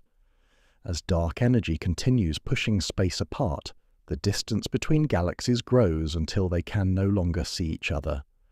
Future astronomers, if any exist, will inhabit a universe where only their own galaxy appears in the night sky. All evidence of the cosmic web erased by expanding space. They'll have no way to know that billions of other galaxies once sparkled across the cosmic dark. Even individual galaxies won't remain intact forever. Though dark energy can't overcome the strong gravitational bonds that hold stars in their galactic orbits, other forces slowly work to disperse these stellar communities. Close encounters between stars gradually scatter their members, like pool balls slowly spreading across an infinite table. Over periods measured in septillions of years, numbers so large they have no common names, even the Milky Way will dissolve into isolated stars, wandering through ever-expanding emptiness. But the universe's journey toward maximum disorder doesn't stop with the dispersal of galaxies. Matter itself proves temporary when viewed across the vast expanses of cosmic time. Protons, the building blocks of atomic nuclei, appear permanent on human timescales, but might actually decay over periods of 10 to the 34th power years or longer. If this decay occurs, then atoms themselves will gradually dissolve, leaving behind only electrons, positrons, neutrinos, and photons drifting through space. In this far future, black holes become the dominant citizens of the cosmos, the last repositories of concentrated matter and energy. These cosmic vacuum cleaners continue growing by absorbing the sparse matter drifting through space, eventually merging with each other to form ever larger black holes. For a brief period in cosmic terms, black hole mergers might provide the only source of energy in an otherwise cold universe. Yet even black holes aren't eternal. Stephen Hawking discovered that these seemingly permanent objects actually evaporate through a quantum process that causes them to emit radiation. The rate of this evaporation depends on the black hole's size. Smaller ones evaporate faster than larger ones. A black hole with the mass of our Sun would take longer than 10 to the 67th power years to completely evaporate, while supermassive black holes might persist for 10 to the 100th power years or more. The final phase of cosmic evolution arrives when the last black hole evaporates, leaving behind only a sparse gas of elementary particles and photons expanding through space. The universe reaches maximum entropy, a state of perfect disorder where no energy differences remain to drive any processes. No stars can form, no chemistry can occur, no complexity can emerge. Space becomes perfectly uniform, perfectly cold, and perfectly still. This heat death represents more than just the end of interesting physics. It marks the end of history itself.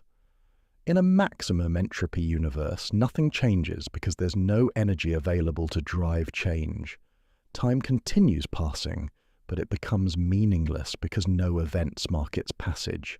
It's like a cosmic museum where all the exhibits have been removed, leaving only empty rooms that look exactly the same forever.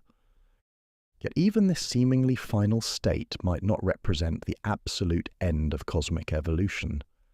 Quantum mechanics suggests that over truly astronomical timescales, random fluctuations might occasionally create pockets of lower entropy, spontaneous assemblies of matter and energy that could, in principle, evolve into new cosmic structures.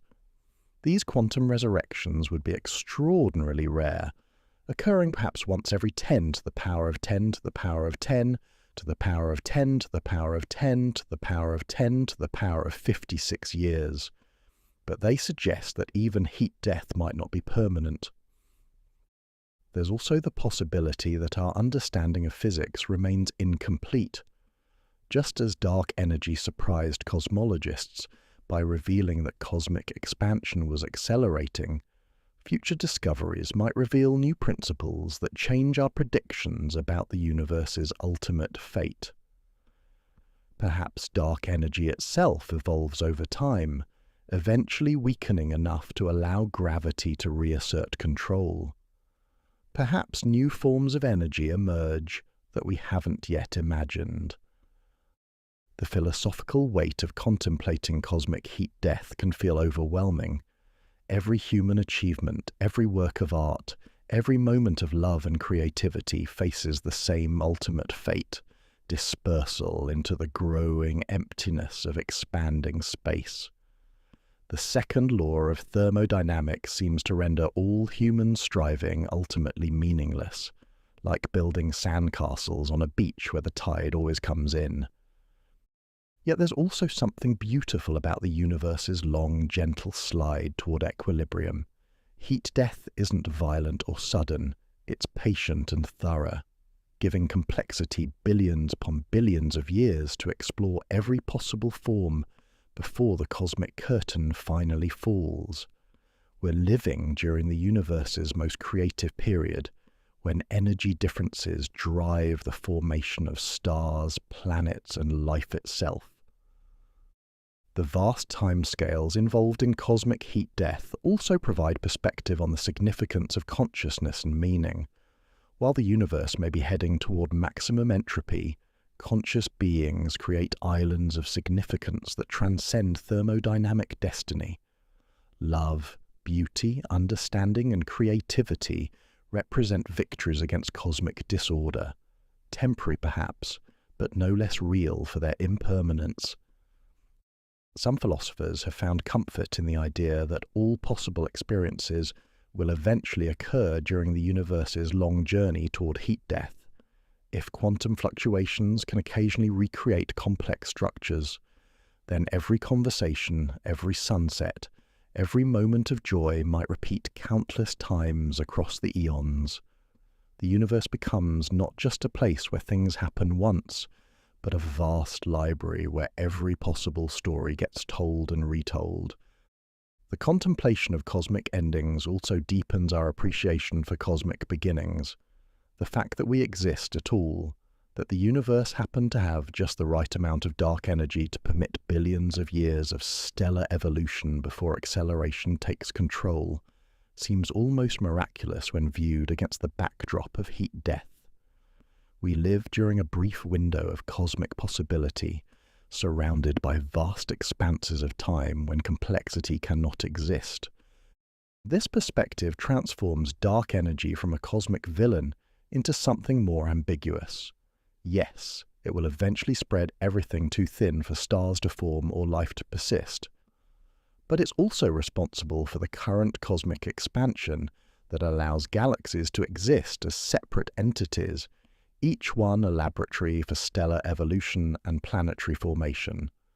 Without dark energy, the universe might have collapsed billions of years ago, preventing the long stellar epoch that made complexity possible.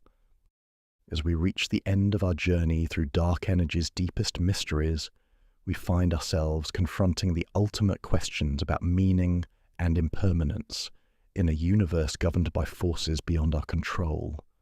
The gentle expansion driven by dark energy connects us to the most fundamental aspects of cosmic evolution, the interplay between order and disorder, creation and dissolution, the temporary islands of complexity that emerge from and eventually return to the cosmic sea of maximum entropy.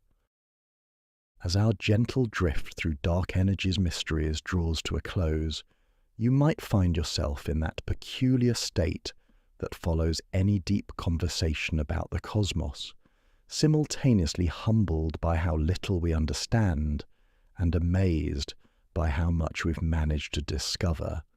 We've traced the story of a universe that surprised us by accelerating when it should have been slowing down, explored the possibility that empty space seethes with energy we cannot fathom, and contemplated futures so distant that time itself becomes almost meaningless.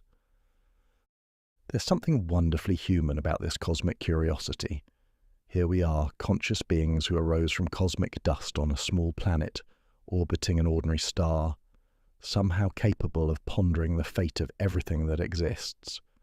We've learned to measure the expansion rate of the universe to within a few percent, map the cosmic web across billions of light years, and detected gravitational waves from colliding black holes. Yet 68% of everything that exists remains utterly mysterious to us. This ignorance isn't a failure, it's a gift. Dark energy reminds us that the universe still holds secrets worth pursuing, questions that stretch our minds beyond their comfortable boundaries. In an age when we can peer back nearly to the beginning of time and forward to the heat death of the cosmos, dark energy whispers that reality is stranger and more beautiful than our theories can yet encompass. Each mystery we've explored tonight reveals something different about the nature of cosmic ignorance. Einstein's greatest blunder teaches us that even brilliant minds can be accidentally right about things they don't believe. The Type Ia supernovae show us how stellar deaths can illuminate cosmic truths. The vacuum catastrophe reminds us that our most successful theories sometimes make predictions so wrong they're almost comical. The coincidence problem forces us to confront our place in cosmic time with wonder and bewilderment. The question of whether dark energy represents mysterious substance or modified gravity touches on something profound about scientific progress. We build theories that work beautifully within their intended domains, then discover that reality extends beyond those boundaries in unexpected ways. Newton's gravity was perfect for planets and cannonballs, but needed Einstein's insight to handle Mercury's orbit. Perhaps Einstein's gravity needs similar extension to embrace cosmic scales. The phantom dark energy scenario confronts us with endings so complete they challenge our deepest assumptions about permanence and meaning. Yet even the possibility of the Big Rip carries a strange beauty. The idea that the universe might push its own expansion to such extremes that space itself becomes the ultimate destroyer of structure. There's something almost poetic about a cosmos that could tear apart its own atoms through the gentle persistence of accelerating expansion. Holographic dark energy invites us to question the very nature of the reality we inhabit. If consciousness and cosmic acceleration both emerge from information processing on distant boundaries, then dark energy becomes intimately connected to the mystery of awareness itself. We might be patterns written on the edge of the universe, contemplating forces that arise from the same cosmic information processing that creates our thoughts. The multiverse expands our cosmic story beyond a single universe to an infinite foam of possibilities, each bubble exploring different ways that reality might unfold. In this view, our particular combination of dark energy and cosmic timing becomes just one story among countless others. Special to us because it's ours, but part of a vast exploration of what existence might become. The heat-death prophecy reminds us that even dark energy's gentle influence leads eventually to endings beyond imagination, yet the timescales involved are so vast that they provide perspective rather than despair. The universe grants complexity billions upon billions of years to explore every possible form before the cosmic curtain falls. We live during the universe's most creative epoch, when energy differences drive the formation of stars, planets, and consciousness itself. Throughout our journey, we've seen how dark energy connects the smallest scales to the largest, the earliest moments to the ultimate future, the mechanics of cosmic expansion to the deepest questions about meaning and purpose. This mysterious force that makes up more than 2/3 of everything somehow ties together quantum foam and cosmic acceleration, stellar explosions and universal destiny, mathematical equations and philosophical wonder. Perhaps the most remarkable thing about dark energy is how it humbles us while inspiring us. It shows us that the universe we thought we understood represents less than 5% of what actually exists. The rest remains hidden in forms we can barely imagine. Dark matter that reveals itself only through gravity's pull, and dark energy that manifests only through space's acceleration. We live in a cosmos dominated by the invisible and unknown. Yet this cosmic ignorance doesn't diminish human achievement, it amplifies it. The fact that beings like us, evolved from stellar ashes on a small world, can even formulate questions about dark energy, represents something profound about the universe's capacity for self-understanding. Through our curiosity, the cosmos develops awareness of its own mysteries. Dark energy also teaches us something important about the relationship between knowledge and wonder. Each discovery about cosmic acceleration has deepened rather than resolved the mystery. Learning about Type 1 supernovae led to questions about vacuum energy. Understanding cosmic timing led to multiverse theories. Exploring holographic principles led to connections between consciousness and cosmic evolution. Knowledge doesn't eliminate mystery, it transforms it into richer, more beautiful forms. This transformation of mystery might be one of consciousness's most important contributions to cosmic evolution. Without observers to formulate questions and seek answers, dark energy would simply drive cosmic acceleration without anyone wondering why. Through our curiosity, the universe doesn't just evolve, it develops the capacity to wonder about its own evolution. The practical implications of dark energy research extend far beyond academic curiosity. Understanding the physics of cosmic acceleration could revolutionize technology in ways we can barely imagine. If vacuum energy could be harnessed, it would represent an essentially unlimited power source. If the holographic principle governs reality, it might enable entirely new forms of computation and information storage. If the multiverse exists, it could transform our understanding of possibility itself. But perhaps the most important practical implication is the perspective dark energy provides on our place in cosmic history. We exist during a remarkable moment when the universe is neither too young for complexity nor too old for acceleration to matter. We live after stars have had time to forge heavy elements and planets, but before dark energy spreads everything too thin for future star formation. Our cosmic timing is extraordinary by any measure. This perspective should inspire rather than overwhelm us. We are the universe's way of experiencing wonder about its own acceleration. Through our observations and theories, cosmic expansion becomes more than just a physical process. It becomes an opportunity for consciousness to encounter the fundamental mystery of existence itself. As you return to your daily life, carrying these cosmic thoughts with you, remember that the same dark energy-driving galactic separation is operating right here, right now, in the space around you. It's so gentle that you can't feel it. So subtle that it doesn't affect anything smaller than galaxy clusters, yet so persistent that it will ultimately determine the fate of everything we can see. There's something both humbling and comforting about living in a universe dominated by forces we don't understand.